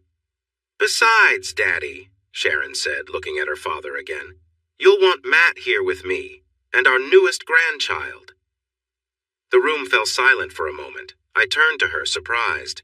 You mean, you're... She nodded, smiling gently. We got our test results back this morning, remember? I nodded. Mine had a few pages yours didn't, she said. I'm 3 weeks pregnant. Oh my God, I gasped. Then I pulled her close and covered her in kisses. Why didn't you tell me? I whispered. I kept it to myself, just in case I needed it, Sharon replied softly. You know, if my dad wasn't being very understanding. I kissed her again. What's that? She asked. Just kisses for you today, I said. You defended me in our marriage, and now you're having our baby. You can't do anything wrong today, love. Then Sharon was pulled away by her mom and mine for hugs and congratulations. I got handshakes and well wishes from my dad and Bruce Kincaid, but no hugs. After the grandmothers were done with Sharon, I wrapped my arms around her and kissed her again. She held onto my neck and kissed me back.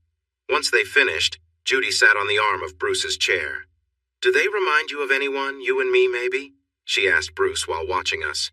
Bruce looked at us for a moment, then shrugged. Can't say they do, he replied. Judy elbowed him playfully in the ribs. He winced dramatically. I see where she gets it, I exclaimed. Everyone looked at me, confused. I'm always getting elbowed or pinched, I explained. Now I see she got it from her mom, I said with a grin. It brought a little laugh, easing the tension after a shaky start. Hey, Bruce, just asking for advice, I continued. Do you think a little discipline could help with that elbowing habit? He thought for a moment. I'll let you know, he said, taking the easy way out, and got another playful nudge, but he smiled back. I was starting to like my new father-in-law, and I thought he was warming up to me too. Dad had been looking outside, but as he walked back to his chair, I asked him, Hey, Dad, do you think a little discipline would work with Mom? Would it help with her more, energetic little pats? Dad raised an eyebrow and sat down without answering. He shook his head. Why not? I asked with a chuckle. Mom was looking at a painting as she made her way back to her chair. As she passed, she gently patted me on the arm. That won't work at all, dear, she said softly. I enjoy it too much, she explained, and moved past to sit quietly next to my dad. Dad shrugged and made a playful face, pretending to be overly pleased. Judy burst out laughing. She tried to cover her mouth with both hands, but her giggles escaped anyway. She enjoys it too much, Judy exclaimed, leaning against her husband and playfully trying to muffle her laughter. I felt my eyes widen in surprise. I looked at Sharon. Don't even think about it, she warned with a serious look. She leaned in close to my ear. I'm expecting a baby right now, you know, she whispered gently. Her eyes sparkled with excitement. Our marriage in the woods was real, but it wasn't recognized legally in Alaska or anywhere else in the United States. To fix that, we organized a civil ceremony with a marriage license we had paid for a week later. Sharon and I didn't want a big, fancy wedding with lots of guests and stress, but we didn't manage to convey that well. So a month after our civil ceremony, we stood in front of the preacher at the church the Kincaids usually attended and shared the same vows we had exchanged in the woods. Mother Kincaid invited 216 people. Sharon's father gave us a wedding gift of unlimited travel on one of the world's largest airlines, and we took full advantage of it. Our only rules were that the destination needed to be warm, we wouldn't wear heavy clothes, and the hotel had to have plenty of hot water for showers and baths. After months without proper cleaning routines, we were ready to enjoy all that comfort. Thomas Bruce Singletary was born a little less than 8.5 months after we found out we were expecting, and his sister Judith Leah came along 14 months later. From the moment they were born, I felt completely enchanted by them, and they knew it. We agreed to wait before having any more children, wanting to give our first two a chance to grow up a little first. I was certain that Sharon loved me deeply, and we were incredibly happy.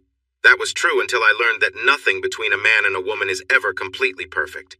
Sharon was very ill. She had been getting worse for nearly a year. The cancer was serious. It was taking a toll on her day by day.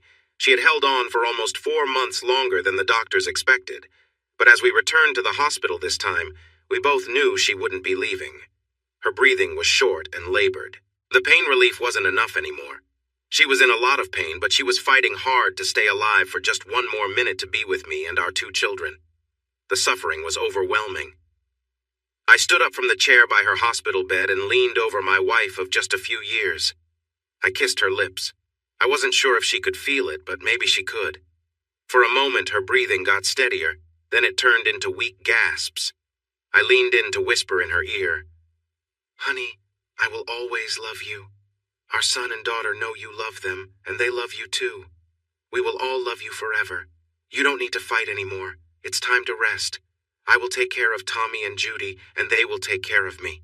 Please don't worry. We will be all right." I kissed her forehead and her lips again, stroking her thin arms and face as I stayed close. After a moment, she exhaled softly and didn't take another breath. The machines around her started to beep loudly, but I already knew what it meant. My Sharon was gone. With heavy heart, I stood tall and then bent forward to kiss her once more. I gently held her hand, then stepped away from the bed to let the doctor and nurses come in. I turned to face Sharon's parents. I hugged Judy and then Bruce. They stepped up to say goodbye to their youngest daughter. Through my tears, I looked for the door. I needed to find my son and daughter. I had to find a way to tell my 3-year-old girl and her 4-year-old brother that their mother would never hold them again, that she was with the angels now, watching over them forever. I wandered for a while, lost in my sadness while trying to be both mother and father to my little ones. I had to help them through their grief while dealing with my own, trying not to let our sadness take over. I found myself feeling bitter towards Anchorage, and even Alaska itself. My in-laws lived there, and we had always gotten along well, but the memories were just too much places Sharon and I had visited, things we had done together. Like animals seeking a safe place to heal, my children and I returned to Texas, where we wouldn't be reminded every day of our loss. Bruce and Judy, my children's grandparents, were not pleased with my choice, but they understood. They were well off and could visit us in Texas whenever they wanted. A trust fund set up by a great-aunt for Sharon matured the year after Tommy was born, and I received the funds after Sharon passed away. I didn't want the money. I tried to give it back, but my in-laws wouldn't accept it, and my great-aunt had passed away. So, I suddenly became a multimillionaire. I decided to use the money wisely and set up 2 trusts, one for each of my children to help them with school or whatever else they wanted to do in life. The extra money stayed in a bank, earning more for my kids and me than we could ever spend. At home, my parents decided they were done traveling around the country looking for the perfect RV campground. Now they planned to wander during spring and autumn. For summer and winter, they thought travel was just too much trouble. They welcomed me and my 2 kids back with open arms. My parents already had a 2-bedroom house on the north side of the city and a little cabin in the hills. They sold that house and moved to a 4-bedroom home, suggesting that my brother Tommy and sister Judy might want to visit more often. Mom and Dad were as happy as I had ever seen them. They got to spend time with their grandchildren and started enjoying spoiling them. They said that was their job as grandparents. I had just turned 36, but I wasn't worried about getting older. I didn't feel like time was slipping away from me. I had my son and daughter, and I was focused on taking care of them. My son Thomas was 5, and my daughter Judith was almost 4. Times had been tough after Sharon passed away. She had been sick for a long time, which felt like mourning even before her death. The kids didn't understand much about it, but they knew their mom wasn't in pain anymore, and that was something good. It didn't replace the loss, but it helped a little. I owned a business, or rather, I was a partner in one. I teamed up with Sharon's friend, Teresa Cunningham. We both had similar roles in the business world, and I asked her to join me after I left my father-in-law's company. Together, we created a consulting firm that looked at every part of other businesses and provided reports to help them improve. Teresa managed most of the daily activities, bringing me in only when major decisions or changes were needed. I had used some of the money from Sharon's trust to help start the business. I controlled 51% of the company, while Teresa and her husband Carl owned the other 49%. Eventually, I planned to make it easy for them to buy my share because I didn't want to work too hard. I just wanted to spend most of my time raising my 2 children, and that's exactly what I did. On a bright sunny day in Texas, my son and daughter convinced me to take them to a place that served pizza that looked like cardboard. In return, they could enjoy lots of small rides and games made for young kids. Even though Judy was not yet 4, She knew how to put a game token in the slot and clapped her hands joyfully while waiting for the game to start. Only after that would she hop on a ride or begin playing the game. Sometimes, I wasn't sure what the games were about, but my kids seemed to just know how to play. That was what mattered. They were having fun. I sat in a booth and watched them a few feet away on a ride. It was a merry-go-round that turned slowly. I thought I would be bored riding it myself, but they looked like they were enjoying themselves. I had helped them get on the ride before sitting down again. I felt responsible for making sure they were safe while we were there. I looked around at the other parents and waited for a special pizza I had ordered, hoping it would taste better than the ones on the buffet. The kids would join me after the ride to eat the pizza or choose something from the buffet. I suspected they would pick from the buffet instead of eating what I had ordered. Watching their happy faces made me smile. Sharon was always in my thoughts, but we were trying to carry on without her. It had been almost a year since she had passed away. "Hey, cowboy," a woman said. "Got room for a couple of girls?" I was wearing a cowboy hat, so the word cowboy felt fitting, but I wondered why someone would. Then I recognized her voice. I turned and saw a beautiful woman with a little girl standing next to her. "My God," I said softly. "Mercedes?"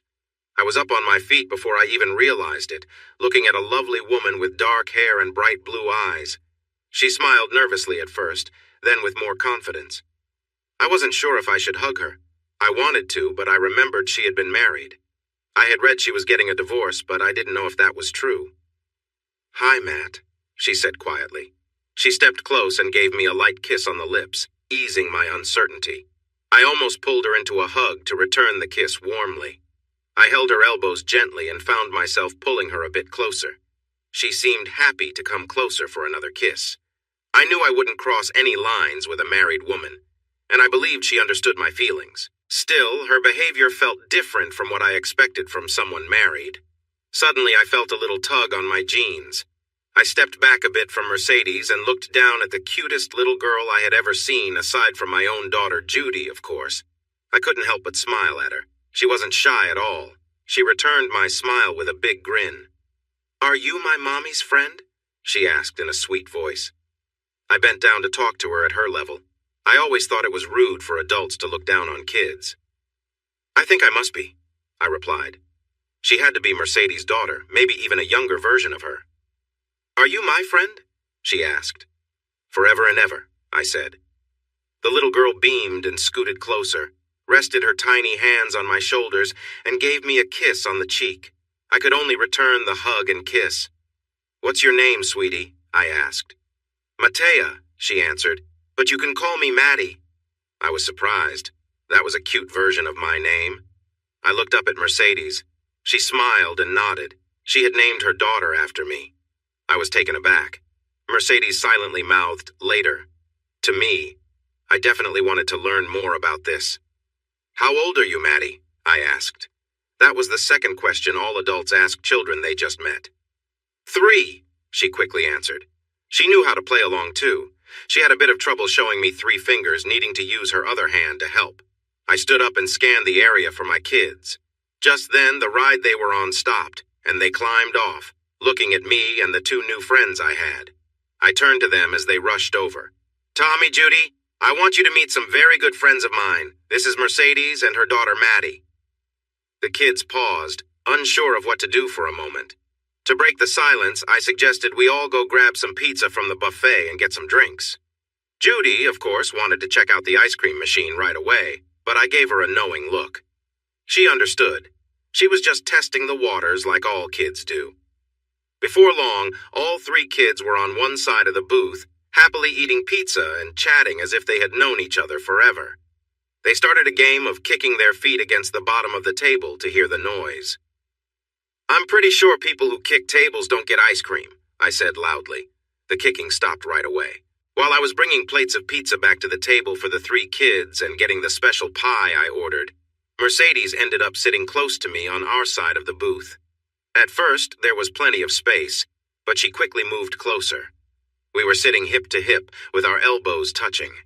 I didn't mind. I actually liked it, but I didn't get to ask a few questions, I said. Like, what brings you here and other things? I thought that might start a conversation. I didn't realize I was speaking loud enough for everyone to hear.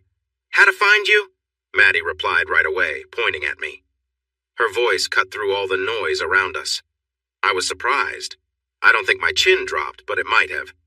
I glanced at Mercedes. Her face was turning red. She wasn't looking at me. Maddie was thrilled at how her words affected the adults at the table. She smiled and repeated herself several times, moving around in her seat and making funny faces. My other kids joined in too. Shh, I said quietly. Eat your pizza, then we'll get some ice cream. Thank goodness for the magic of ice cream. They quieted down and took bites of their pizza. I looked at the still blushing Mercedes beside me, smiling at how cute the kids were. For the record, I said, I've been looking for you too, but my friend couldn't find you. You just vanished. You were looking for me? She asked, surprised. She met my gaze and her blush began to fade. I heard you were getting a divorce, I said carefully. I didn't want to seem like I was stalking her. I tried to contact you but couldn't find a phone number or anything, so I hired someone to help. But he only got so far he lost track of you in Billings, Montana, I think. She smiled. Well, my uncle runs far, great Uncle Walter runs far, picked me up there and took me to his place in Wyoming. Maddie and I stayed with him and his girlfriend for a while because Reggie was being difficult. We needed to get away to a quieter place, she explained. It worked, I said, smiling back. The investigator I hired said it seemed like you disappeared completely. I'm really glad you came, I said. How long can you stay this time? Mercedes looked at me closely as if searching for something in my eyes. She leaned in closer and whispered, Until you tell us to leave. Instead of answering, I gently kissed her lips, taking my time but keeping it light. 3 pairs of curious eyes were watching us closely. What's that song? I asked. Until the 12th of never. A smile spread across my face. I kissed her again, then turned back to the kids who had been quietly watching us. They were busy eating the make-believe pizza. It was clear they really wanted ice cream and were trying their best to be good. Mercedes and I finished our pizza one-handed, her left hand holding my right under the table, and neither of us wanted to let go. Where are you staying? I asked. I was eager to move her and the kids to the ranch soon. I hadn't thought much about it. Mercedes might feel differently, but I hoped to convince her if she wasn't on board. Mercedes laughed and glanced out the window. We just arrived, Maddie and I, plus my investigator. We were heading to the hotel when we spotted your truck. He recognized it, and I told him to pull in here, she explained with another chuckle. He's waiting in his car with our bags in the trunk. I laughed too. Mercedes and I felt like kids again. It seemed rekindling our past romance might be easier than I thought. This felt really nice. Do you want to stay out on the ranch with us? I asked softly. You still have? I nodded. Sort of same place, new house, I clarified. Can Joe? His name is Joe Conway. Put our things in your truck? Mercedes asked, showing no hesitation about staying at my ranch. I took out my remote key and pointed it towards the big glass window. I unlocked the front and back doors, then the tailgate. I only have 2 child seats, I warned. Don't worry, I've got it covered, Mercedes replied with confidence. I brought Maddie's seat all the way from Cheyenne. She freed her right hand and pulled out her phone. Joe, Mercedes, would you please put our things in Matt's truck? She asked. In the back part? She added, glancing at me. Have him put them in the truck bed, I told her, as a plan began to form in my mind. Tell him that we can pay a bit more for the concierge service, okay? I thought that was fair. Private investigators usually didn't deal with carrying bags or setting up car seats. Daddy, my son Tom asked. I raised my eyebrows to show I was listening. Are Maddie and, CDs? He asked, glancing at Mercedes. Are they going to stay with us? He finished. I think so, I replied calmly. Mercedes has been my friend for a long time, and I think Maddie will be my friend too. And they can be your friends as well. What do you think? Tom shrugged. It didn't matter much to him. Okay, he said, accepting it all. Yay!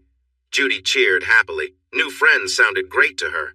She paused, her eyes shining with excitement as she turned to Maddie. Do you want to ride horses? Maddie's eyes opened wide. Horses? She shouted, clearly excited by the thought of horse rides. She nodded eagerly. We had just about finished the pizza. There were only a few crusts left and one slice of mushroom resting in the center of a plate, but that was all. Ice cream cones were licked clean, leaving the three little faces covered in sticky cream as they tried out new games. Before he left, Joe had put Maddie's booster seat between Tom and Judy's, which I thought was nice. Tom's seat was still on the driver's side, right behind me, which was where he liked to be. Judy didn't mind, so everything was just right for the three kids. They all fell asleep within just a couple of minutes after we drove away. I had made sure to get comfortable bench seats put in the new pickup, both in the front and the back. I noticed Mercedes looking at the sleeping kids with a warm smile on her face. Since they were asleep, she unbuckled her seatbelt and moved closer to me. "If that's not the cutest back seat full of kids in the world, I don't know what is," she said with a joyful tone. I glanced in the rearview mirror and had to agree. 3 lovely children, and 2 of them were mine. "Baby," Mercedes said quietly. "I'm really sorry about Sharon," she continued. "That was so sad. She was such a wonderful woman," I replied. "She was a great wife and a fantastic mother, but she was in a lot of pain when she passed. It was tough on Judy and Tom, but we had time to prepare for it, and now we're slowly moving on," I explained. Mercedes gave my arm a gentle pat and kissed my cheek. "I have a message for you from Sharon," I said after a moment. Mercedes looked surprised and a little uneasy. A message from a wife who had passed could be more than a little unsettling. I glanced over at her. "Well, indirectly anyway," I said, giving in. I looked out the windshield at the road ahead. A couple of months before she passed, Sharon sent everyone away and had me lie next to her on the hospital bed so she could talk to me without tiring. I pointed at a building we were about to drive by. It was Jesse's barbecue where Mercedes and I first met. She recognized it right away. "Oh, honey, we have to go there soon, okay?" she said excitedly. I noticed she was calling me honey again, just like she did before we separated years ago. I liked it. It felt nice. "We will," I promised, giving her a reassuring pat on her thigh. "We will." Anyway, Sharon told me that when she was gone, she wanted me to find a woman to love and who would love me and our children. She made me promise, I said to Mercedes. Mercedes looked down, studying her hands in her lap. "So, I don't want to scare you away, but my dear wife asked me to find love and let my children be loved too, so if that's not what you want..." I paused, taking a moment to find the right words. "If you're not on the same page and it's going to be like last time..." "Stop there," Mercedes interrupted, pointing at a roadside park just ahead. I quickly braked and pulled in safely, making sure not to wake the kids. As we stopped, a cloud of Texas dust floated by the truck. Mercedes turned to me, threw her arms around my neck, and pressed her lips against mine. "I want you, I love you, and I'm not going anywhere," she promised. "I mean it. I'll be here with you until you tell me to leave. Do you understand, Matthew James?" I kissed her back and wrapped my arms around her. "You said the L word," I murmured. "We didn't do that last time, even though I wanted to." "I know," she replied softly. "I wanted to too, but if we had, we wouldn't have been able to separate and do what we needed to do." My voice was low and filled with emotion. "But this time, little dove that calls at morning," her Cheyenne name, "I'm going to say at morning, noon, and night. So if you're not ready for..." "Just say it," she urged. "I love you," I said without hesitation. "I love you. I love you too," she replied sweetly, letting out a happy sigh as she rested her cheek on my shoulder. We stayed there for a few more minutes, sharing kisses in comfortable silence. I put the truck back in gear and we continued down the highway. We didn't say much as we drove. We didn't need to. Our relationship, which had been interrupted years before, felt like it had resumed right where it left off. We were incredibly at ease with each other and already making plans for the future. When we arrived home, all 3 kids were lively after their nap on the way back to the ranch. They wanted to do everything at once. When the horses by the corral whinnied, we knew what to do first. Mercedes and I took the 3 children down there, bringing a small bag of apples. The kids fed the other horses while I saddled 2 Shetland ponies I had for my children. I thought about getting another one for Maddie, and I told her that. She was so happy and gave me a big hug and lots of kisses. Judy rode her gentle pony around the paddock by herself. She had only been riding for a month and was very proud of it. I put Maddie in the saddle behind Tommy, and my son took his new friend for a long ride. 3-year-old Maddie held on tight to Tommy's waist while he guided his Shetland around. After a while, 5-year-old Tommy came back to where Mercedes and I were standing and asked us to move Maddie in front of him so she could see where they were going. She loved it. Tommy received a big hug and a kiss on the cheek for that. He wasn't sure how to respond to Maddie's kiss, but accepted it, just like he did with his little sister's kisses. He didn't return them, but he didn't mind. Soon the kids decided they wanted to go swimming. We unsaddled the ponies, gave them water, then brushed them before letting them go back to the pasture. I raced the kids back to the house and sent them upstairs to change into their swimsuits. I thought Mercedes might want to unpack their things while I watched the kids in the wading pool, but she had other plans. She opened one suitcase to get her and Maddie's swimsuits, and we all went to the pool. Mercedes and I watched as the 3 kids laughed and played in the sun and water. As the sun began to set, I started the grill and cooked a couple of steaks for myself and Mercedes, along with some chicken drumsticks for the kids. I also made baked potatoes and roasted some asparagus and other veggies to make sure we all ate healthy. After dinner, the kids used their remaining energy to chase fireflies around the backyard. By bedtime, they were starting to tire. Mercedes and I helped them shower. My kids went into the master bath while Mercedes took little Maddie to the bathroom down the hall. This was all part of my plan. I wanted the kids to be so tired that they would sleep soundly all night long. Mercedes and I walked from my children's bedroom to Maddie's, watching them as they slept. I had my arm around her waist, no longer pretending we were just friends as we had told the kids. I'm pretty sure when the Bible talks about angels, I said, it was thinking of a sleeping child. I smiled. Mercedes replied. She shifted from beside me to in front of me and wrapped her arms around my waist, leaning in close. We shared our first kiss without anyone watching, since she and Stevie left me years ago. We both noticed 3 pairs of curious eyes watching us. In her room, Mercedes opened another suitcase and took out a nightgown before we walked down the hall to my bedroom. It was ours now, and we didn't feel the need to talk about it. We spent the night together, enjoying each other's company and reconnecting. It turned out we still remembered how to be close to one another. Everything felt right. Mercedes got up just before sunrise, put on her nightgown, and went to her bedroom where she still hadn't unpacked her things. We kept up the act of sleeping separately for almost 3 weeks. Mercedes would wake up early to return to her bed, but one morning the alarm clock failed. The first thing we knew of the problem was when all 3 kids climbed into bed with us and said someone needed to get up and make breakfast. They didn't care who cooked pancakes and sausage, but it had to be quick so they could watch their cartoons. Mercedes was in her nightgown, and I was in my boxers.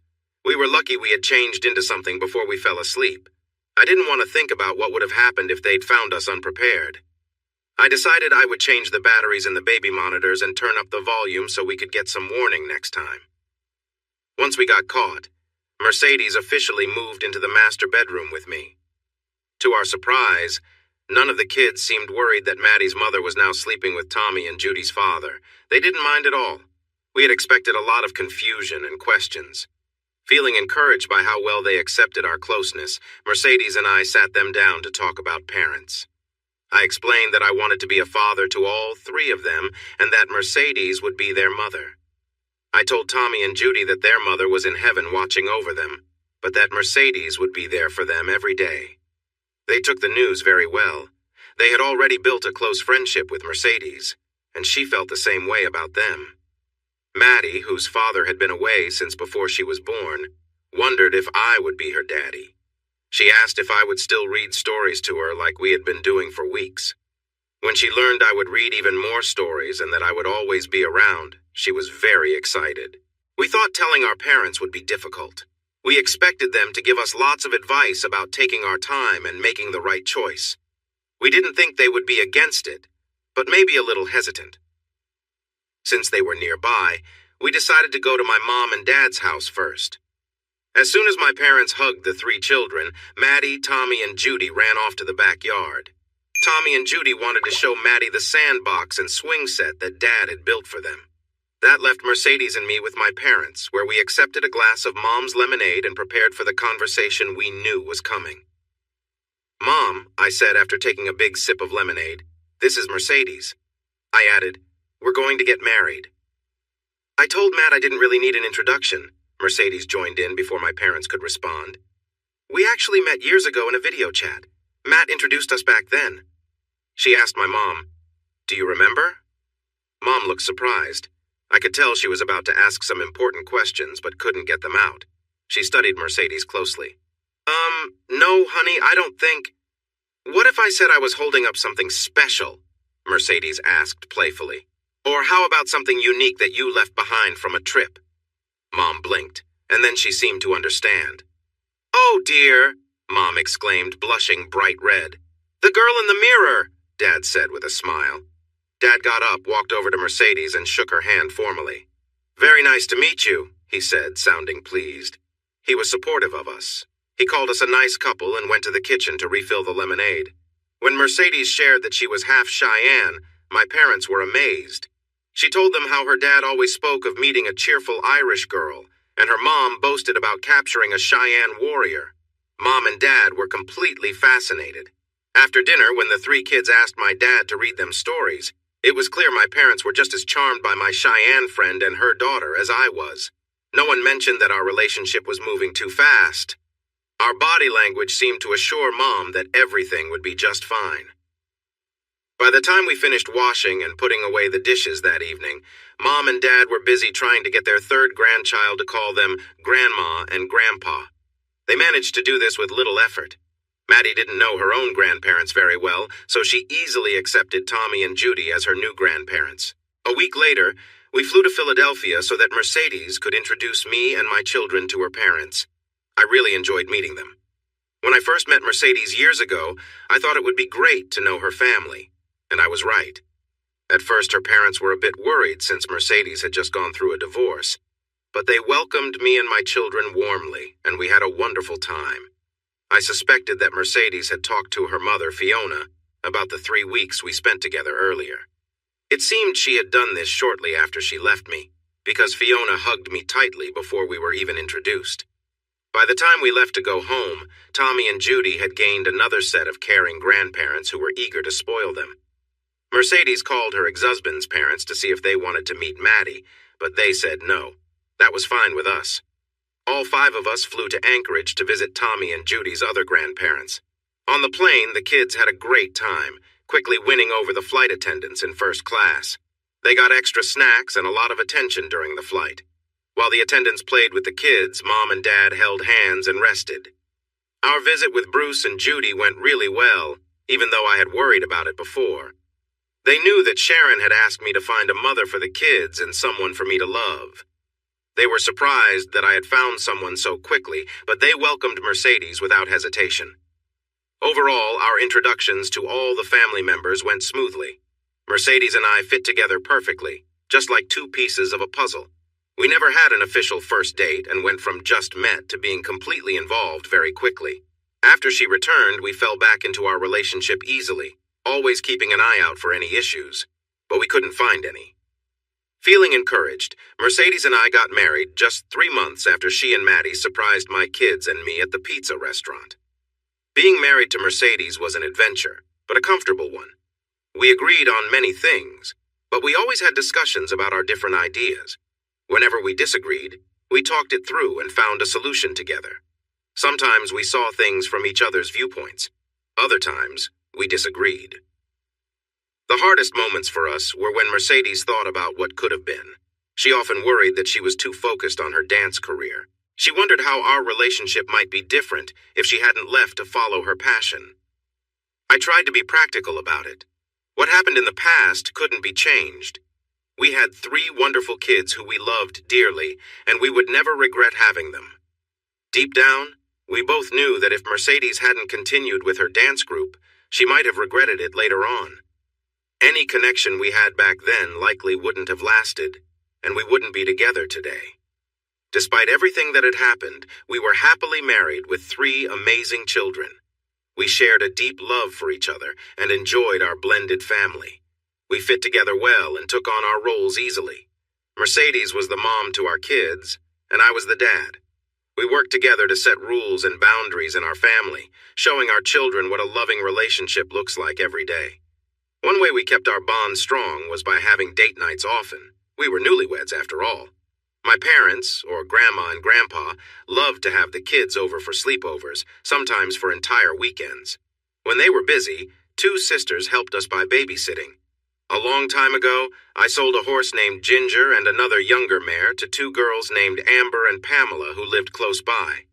Now in their late teens, they were perfect for watching our 3 little ones, and we paid them well for their help. During the week, the kids attended a nearby daycare. It was important to me, and I convinced Mercedes it was a good idea. The daycare was small and had a wonderful caregiver-to-child ratio, which meant there was plenty of attention for each child. We believed it was essential for our kids to meet and play with other children. From what Tommy, Judy, and Maddie told us, they had a great time there and learned how to get along and work with others. Things were settling down nicely. In fact, everything felt nearly perfect. The bank of TV monitors announced that the 3:18 flight from Philadelphia had arrived right on time. Mercedes and I stood by the carousel waiting for our luggage to appear. We were waiting for the new teacher for Mercedes's dance school. She had mentioned it would be a woman from her dance group who was retiring. Mercedes had stepped back from performing after hurting her ankle, and it took a long time to heal. While her ankle improved, it was never strong enough for the tough demands of dancing on stage and all the practice that came with it. Now she enjoyed teaching and was really happy with it. I was lost in thought, watching passengers checking in for their flights down the long hallway. I wondered why most of them didn't use the kiosks around. It seemed strange to wait in line when they could just use the touchscreens. But that was up to them. "Hey, did someone say this is National Fly Naked Day?" a soft voice suddenly asked from behind me. I jumped slightly and turned around to see Stephanie, I said, surprised. "What are you doing here?" I quickly glanced at my wife, who was smirking a few steps away. I realized I had been tricked, but I would address that later when we were away from the busy airport. I turned back to Stephanie, took her hands in mine, and held her at arm's length. Time hadn't changed how attractive the blonde woman was. She caught the eye of not just men, but many women, too. "I should have guessed it was you," I said, feeling a bit foolish for not noticing sooner. A new dance instructor from Philadelphia? Of course, it made sense. "It's so nice to see you," I told Stephanie and kissed her cheek. "And who's this?" I asked, stepping back a bit. I noticed a little girl hiding behind Stephanie's leg, her skirt coming to mid-thigh. Clearly, Stephanie was still quite bold. "This is Daphne. Daphne, sweetie, can you say hello to Matt?" I bent down to be at her level and smiled. "I'm really happy to meet you, Daphne. Did your mom tell you that we were friends a long time ago?" The little girl nodded shyly, then suddenly smiled and rushed to hug me. I wasn't ready for it, and it almost knocked me off balance. I quickly put my hand behind me to steady myself on the floor. After regaining my balance, I placed my hands on her waist and hugged her back, giving her a gentle kiss on the cheek. "Let's play a little question game, like grown-ups do," I suggested. "How old are you?" She proudly held up 4 fingers, smiling widely. "And what's your name?" "Daphne Mercedes Walton," she replied cheerfully. I glanced quickly at Mercedes. "Do you know that lady?" I asked, pointing at my wife. Daphne nodded eagerly. "Aunt Mercedes," she said. "I think Aunt Mercedes could use a hug too, don't you?" I suggested. The little 4-year-old nodded again and hurried over to Mercedes. My wife bent down to pick up the little girl and they hugged tightly. When I stood up, Stephanie came into my arms. She wrapped her arms around me and hugged me more warmly than before. "I missed you, Matt," she whispered. She gave me a light kiss, then turned and joined Mercedes. The 3 of them shared a big group hug for a moment. A buzzer sounded, and the luggage carousel began moving, bringing all the passengers' bags around for collection. Stephanie pointed out her and Daphne's bags as they passed by so I could grab them and set them down.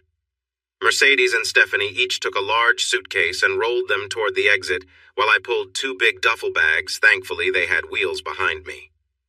Little Daphne put on a small pink backpack covered in bunnies and walked along with us to the temporary parking. I loaded everything into the back of the pickup, climbed into the driver's seat, and adjusted how my firearm was secured.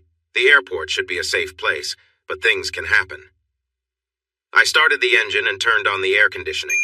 Mercedes and Stephanie were already deep into what looked like a long conversation, and Daphne was listening closely.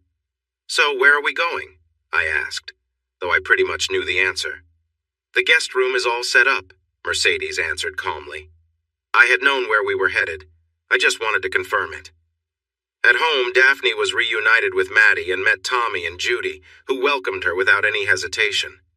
Tommy did ask if I had any friends with little boys, but he didn't seem too upset about it. Before long, all 4 kids ran outside to the playground we built in the backyard.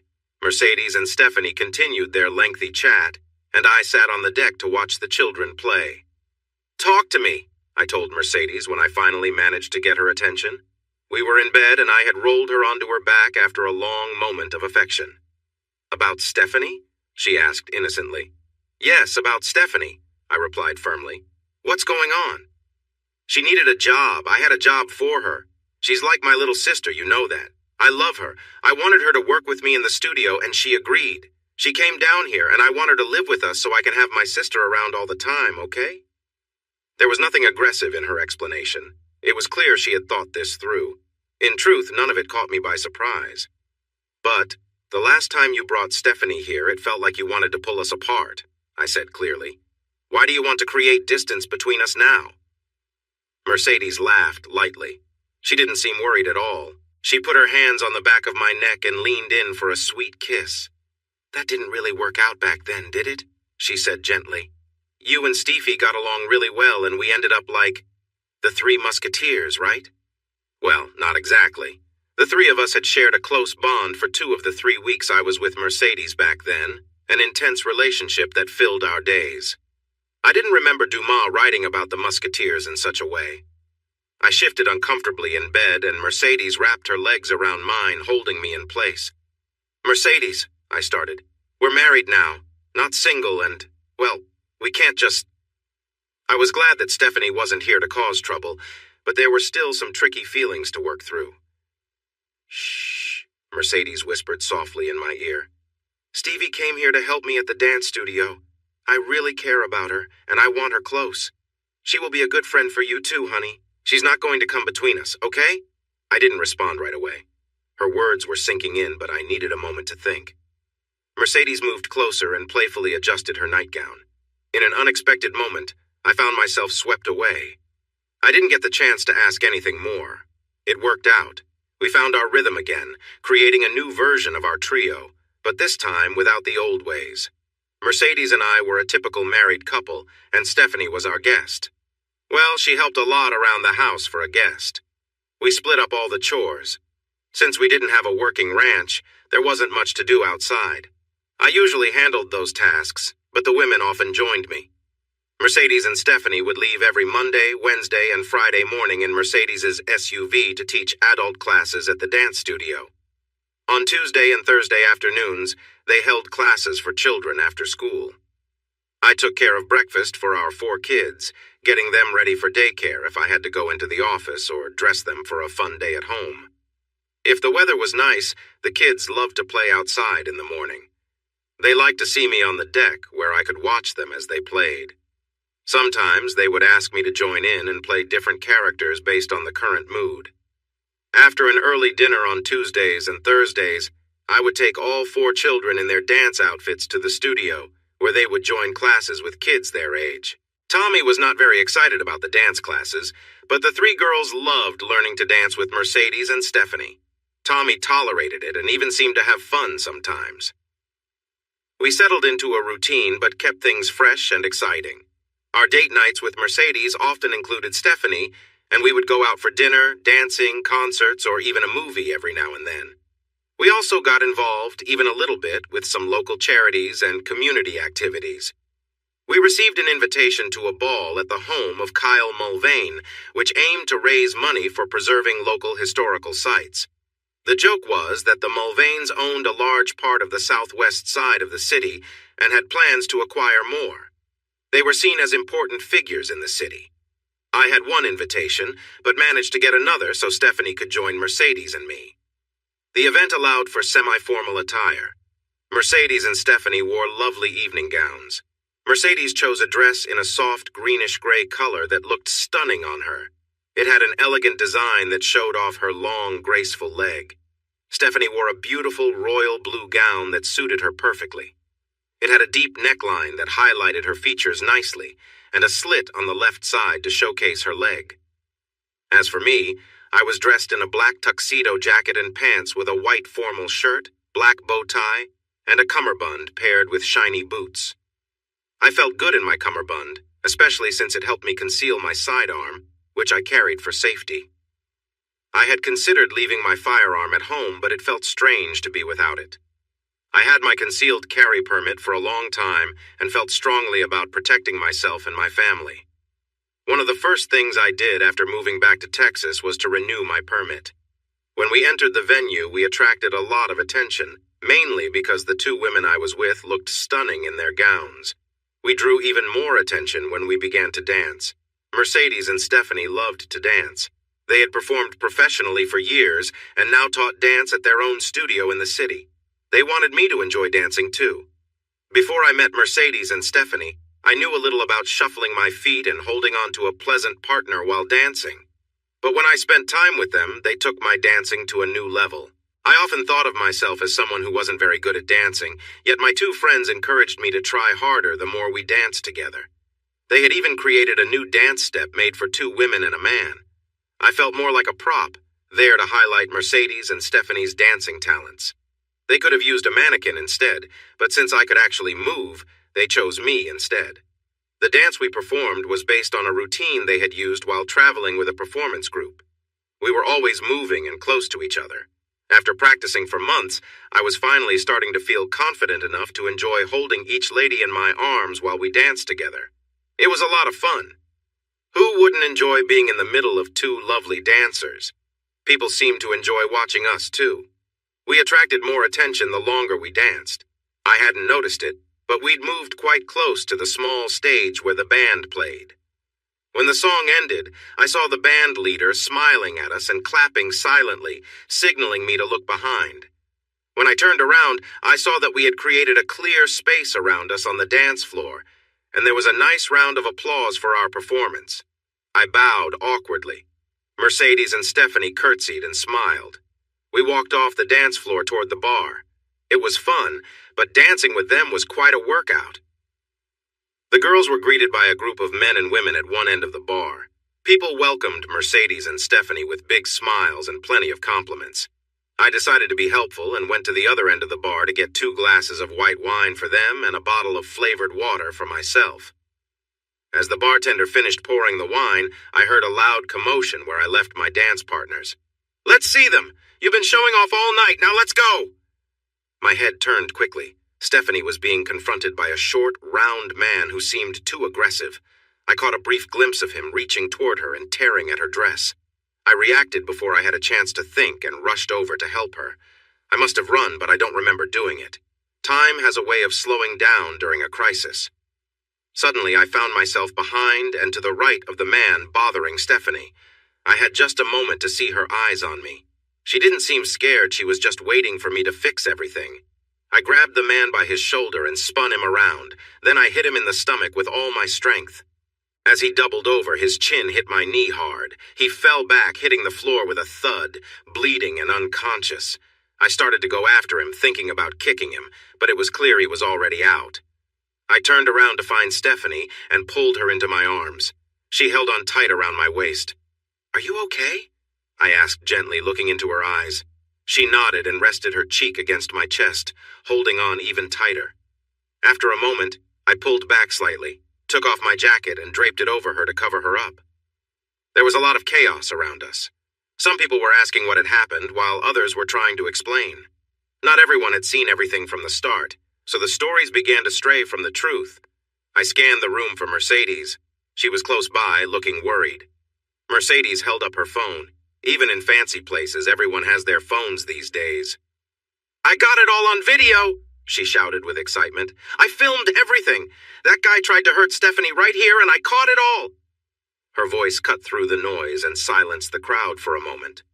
I nodded in agreement, turned Stephanie around, and caught Mercedes's eye. We began to move toward the stairs we had come up. Just a few steps from the first one, a very tall man in a tuxedo blocked our way. "Mr. Mulvane wants to see the lady's phone," he said calmly. He pointed to a man standing by a column. That was Mr. Mulvane, and he didn't look happy. His face showed he was anxious and angry. "No," I replied quickly, but I didn't feel aggressive. "I'm not doing that." I tried to get past the big guy on my right, but he pushed his hand against my chest to stop me. He looked at Mercedes and made a gesture asking for something while keeping me in place. When I moved, his other hand grabbed my shoulder tightly. "Look down!" I said in a low, angry voice. I was not happy at all. He ignored me, thinking he was in charge. I pressed the gun I had taken from its holster against his stomach. "Look down!" I warned him. Finally, he looked down and realized things had changed. He wasn't in control anymore. My finger was resting on the trigger, ready to pull. Glocks have a safety built into the trigger, and I had already disengaged it. If I squeezed even a little more, it would fire. "It's aimed upward," I said in a calm tone. "If I start shooting, I could hit you right in the heart. Do you understand?" He nodded and slowly raised his hands to show they were empty. "Do you have a weapon?" I asked. He nodded. "It's small at my back," he explained. "Take it out," I said. "Slowly. Just your left hand. Use your thumb and finger only." He followed my instructions carefully. I reached over with my left hand and took the gun from his relaxed grip. I stepped back a few feet, keeping my weapon aimed at him the whole time. I noticed some people behind me gasp. It was clear to them now that I had a gun pointed at the big guy. "Get on your belly," I ordered. He did so right away. "Stephanie, Mercedes." I signaled for the two women to move to my left and lowered my arm so my gun was pointed down. I made sure my finger was safely alongside the gun's frame. In no time, the three of us moved up the steps, across the lobby, and out the door. I left the bodyguard's gun on a table as we walked by. An unsuspecting valet brought our SUV to the front, and we drove away quietly. After that, things went smoothly. No one tried to stop us. A few police cars rushed past us a couple of miles down the road, but they didn't notice us at all. Our trip to McReady Airfield continued without any problems. I had owned the airfield for almost a year, but I kept its original name. Many of our weekend visitors, who were my best customers, recognized this place by its old name. They used it because they were familiar with it. Shortly after we arrived, our SUV was parked next to the hangar, and we boarded the twin-engine Cessna that had brought us to the city. I started the takeoff while Mercedes and Stephanie were still fastening their seatbelts. 42 minutes after taking off, we landed, secured the plane, and a little later we were safely back in our ranch house. Thanks to our security system, we knew we were safe there. However, things were not quite settled. By the next afternoon, detectives in the big city had identified everyone involved. They worked with the county sheriff from our area to come and interview us. In fact, there were enough of them to form a 6-vehicle group that drove through our gates to the main house. The sheriff himself came to our door showing respect. He knew my dad had served as sheriff during some tough times in the county, and that many older residents remembered him well. When the current sheriff saw Dad, he was very polite and courteous. Inside, Stephanie, Mercedes, and I gave the city officers the written statements we had prepared and answered their questions, as long as they seemed genuinely interested in understanding what had happened. We also shared a copy of the video that Mercedes had recorded on her phone. But as soon as the youngest detective asked a tricky question, one of our lawyers stopped the questioning with a firm statement, making it clear that we would not answer any further questions. The detective looked frustrated at this, and his colleagues noticed. One of the officers was from the district attorney's office, and she seemed to know all the lawyers I had brought in that morning. When a detective looked at her for guidance, she just shrugged. She couldn't intervene. She knew my lawyers were excellent, especially considering how much I was paying them. I hoped they would be worth the cost. Another group of my lawyers was already at the DA's office, pushing for immediate action against the person who had attacked Stephanie, arguing that he should be charged with serious offenses. 3 weeks and 4 days later, it was all resolved. The person responsible turned out to be Mr. Mulvane's youngest son. Mulvane attempted to defend his son's actions and even tried to blame Stephanie. Our lawyers quickly took action against Mulvane's and the city's attorneys, ready to challenge them in court for blaming the victim. Our main lawyer seemed eager to confront them publicly. Seeing the pressure, the Mulvane team started to retreat. It was like a snowball rolling downhill.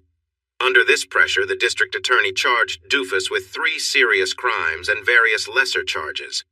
There were even more videos of the incident, in addition to the one Mercedes filmed, and none of them favored the Mulvanes.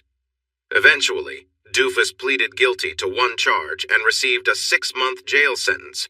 But this kept him out of a Texas prison, although he did get a felony on his record. Initially, the district attorney wanted to show leniency toward the Mulvanes and charge him with a minor offense. But our lawyers made sure the local news was fully aware of the situation. The DA had narrowly won his last election and wanted to avoid any issues with a wealthy opponent like me in the future. The DA's office tried to make a case out of the fact that I had used a weapon, but we argued that the large bodyguard's actions were inappropriate and crossed a line.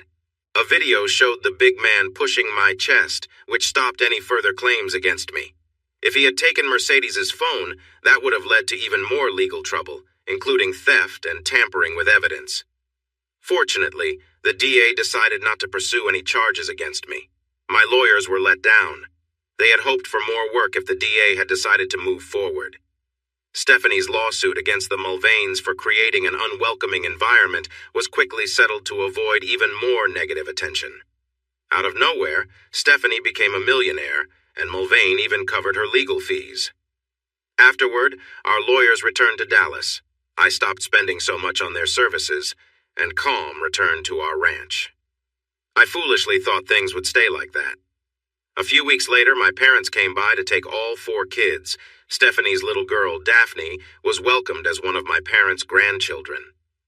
They were heading out for a long weekend camping trip in my parents' big RV. I didn't think staying in a comfortable RV counted as camping, but everyone has their own idea of fun. Based on a video call we had earlier that evening, the kids were all enjoying themselves.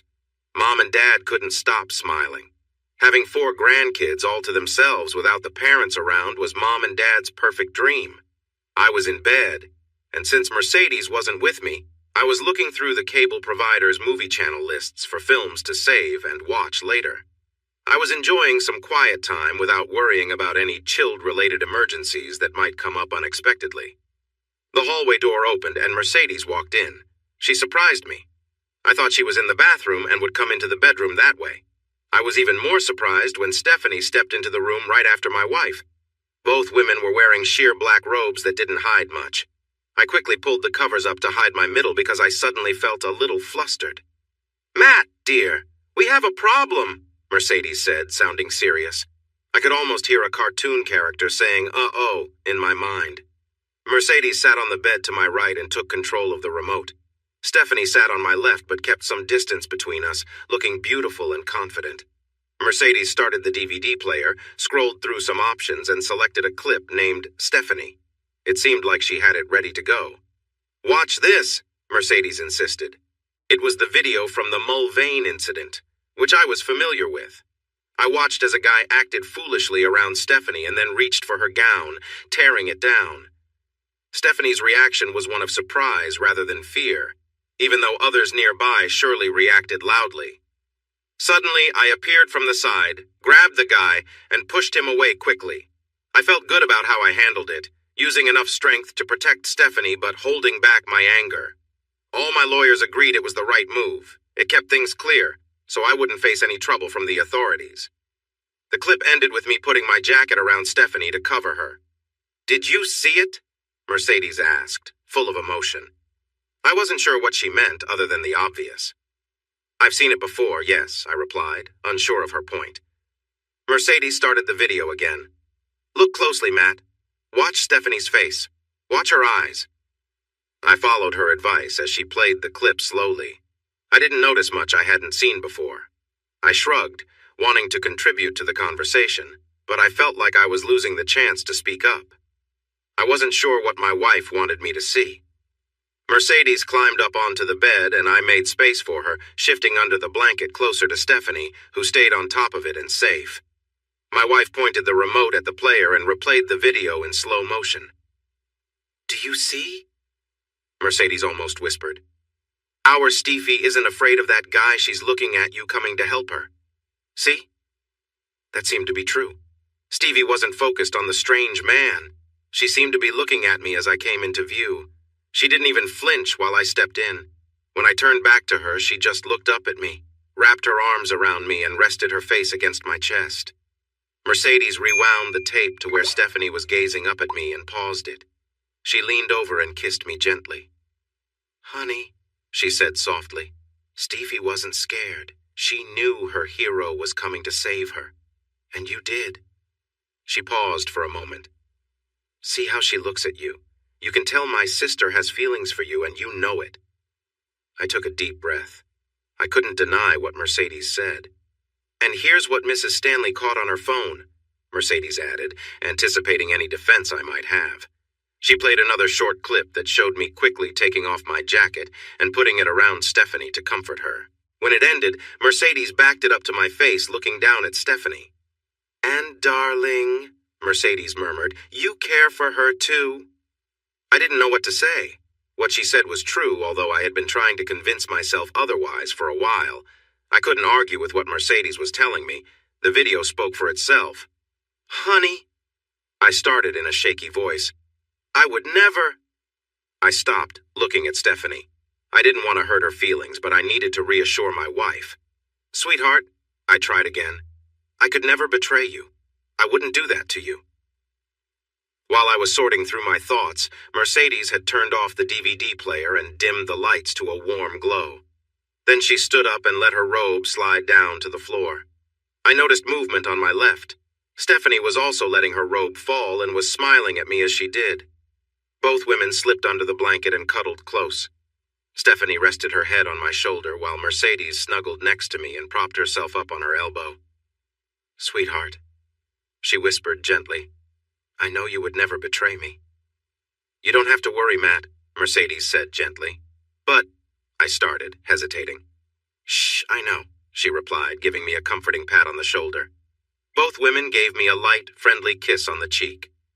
"Look, Matt," Mercedes continued calmly, "there's no betrayal here, no secrets, no sneaking around. Everything's right here, open for all of us." Stephanie leaned over, resting on her elbow, and gave me a warm, reassuring kiss. "I love you, Matt," she said quietly. "I have for a long time, and I always will." "You see?" Mercedes added softly. "She cares about you, and I care about her, and you care about both of us, right?" "I do," I said, taking a deep breath. "But since you were part of Stephanie's journey, we just need to make things right. You see that, don't you?" Mercedes continued. How did I protested, surprised. "I hadn't realized my part in all of this." "Because he wasn't you," Stephanie said softly. "And I think I was looking for you all along without realizing it. I didn't mean for things to happen as they did, but here we are now, and I know we'll be happier together." I listened, letting her words sink in. It was clear that both Mercedes and Stephanie meant what they said. "But do you know how complicated this is going to be?" I sighed. They didn't seem too worried, and I had to admit I felt a bit of relief. "Yep," Mercedes replied cheerfully from one side. "We'll figure it out," Stephanie added from the other. "It'll be great." And for the most part, it was. We each had our own strong personalities, which sometimes led to disagreements, but we promised each other to always talk things through and never let issues build up. We agreed to resolve things, no matter how long it took, before calling it a night. We shared our lives openly and respectfully, and we grew closer as we continued on our journey together. Each day brought a new understanding, and while there were challenges, we faced them as a team, finding joy and strength in our connection. When we wanted to spend some quality time together, we made sure to find ways to do it often. We decided that the three of us needed more time with each other than a typical couple. To manage this, we frequently asked my parents or local teenagers to watch over the 4 kids. My parents loved all the kids and enjoyed seeing them as much as they could. Whenever my parents needed a break or had other plans, we would call on Amber and Pamela to help with babysitting. They were happy to help and were well compensated for their time. After Pam went to college and Amber married a local guy, they recommended other babysitters who could watch the kids overnight or on weekends. There were always plenty of sitters available in the area, and we used them often. Before the oldest kids started school, I adopted Maddie and Daphne. Maddie was named after me. Mercedes' husband didn't mind since he didn't want kids, and he easily agreed to give up his rights as a father. Daphne's ex also agreed to do the same since he met someone else and wanted to focus on their family. He couldn't afford to visit Daphne regularly, and their relationship faded away. I was surprised when Stevie and Mercedes decided they wanted more children. I thought 4 was enough, but they convinced me otherwise. Stevie had another girl, and Mercedes had a boy a couple of years after we all became a close-knit trio. Then Stevie had a boy, and Mercedes welcomed another girl. I loved all the kids. My life was full of love from my partners and the children around us. I looked down the hill and saw my 19-year-old son, Tommy, and a couple of the older girls walking up to the house, probably for dinner, even though it was a bit early. Mercedes handed me a glass of iced tea, and we settled into our porch chairs to enjoy the cool evening air. Tommy had grown into a stronger version of me, but you could still see his mother in his nose and his serious expressions. 17-year-old Maddie was a cheerful look-alike of her mother, Mercedes, while 18-year-old Daphne had the grace and charm of Stevie. Tommy and Daphne were already attending Texas 8A&DM, and Maddie was preparing to start there in the fall. My daughter Judy wanted to become a pediatrician and was studying pre-med at TCU, but was home with us for a few weeks between terms. Judy was in the backyard supervising the younger children as they played. I could hear their happy squeals and shouts. When I was a teenager, younger than our older kids are now, my mom and dad let me stay alone in the house that our kids just left. Later, I convinced Mercedes and Stevie that letting our older kids do the same would help them learn responsibility and prepare for adulthood. I thought it was a good idea. The 4 of them had made the place feel like home. There were plenty of bedrooms, and everyone seemed content. The kids enjoyed their freedom, which also gave us adults some room to care for the younger ones. I appreciated not having to listen to the latest music that I found hard to understand. I watched Tommy, Daphne, and Maddie walk steadily up the path toward us. The area where I used to train was now just an open field. Tommy and the 2 girls were linked together as they stopped. Tommy and Maddie looked at each other closely. Maddie wrapped her arms around Tommy's neck and gave him a kiss. After that, Daphne pulled Tommy closer and kissed him too. "Wow," I said in surprise. It was clear what they were trying to tell us. They started moving again. Tommy had one arm around Maddie and the other around Daphne, while the girls held on to him just as tightly. Mercedes laughed next to me. "I told you he'd figure it out eventually," she said while looking at Stevie. Stevie giggled in response. "Took him long enough, huh?" I realized I had missed some signs around me. "Dad," Tommy said when they reached the porch. He didn't sound rude. He seemed sincere. The girls kissed me on the cheek and waited nearby with gentle smiles. I looked at the 3 of them. I tried to look serious, but I couldn't manage it. "You all know how tricky things can get, right?" I asked as I looked at each of them. I expected to see some shame, but none was there. "Yes," they replied together, smiling again. The girls walked up the steps to link arms with their mothers.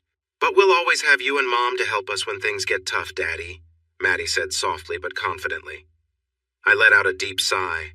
There was no point in resisting what was already happening. "All right, go inside and wash up for dinner," I said, standing up and heading to the front door. I gave Tom and the young women a warm hug as they walked into the living room. I watched them go inside and took a deep breath. I never really wanted them to grow up, but here we are. My 2 loving wives came to me, wrapped me in their arms, and showered me with kisses. After a while, I opened the screen door and invited them in. I closed it behind me and headed around the house to find our little ones playing in the backyard. I wanted to hug them and have fun before they got older. I have met and loved 4 women in my life. 1 hurt me, 2 went away but then returned, and 1 left me alone. From all of them, I've learned that life keeps moving forward and it's a wild journey. You better hold on tight because the surprises can really shake you up if you're not ready. Hey everyone! Thanks for watching. Don't forget to subscribe and turn on notifications so you won't miss any of the exciting stories we have coming up. What do you think about the characters in this story? Let us know in the comments. We'd love to hear from you.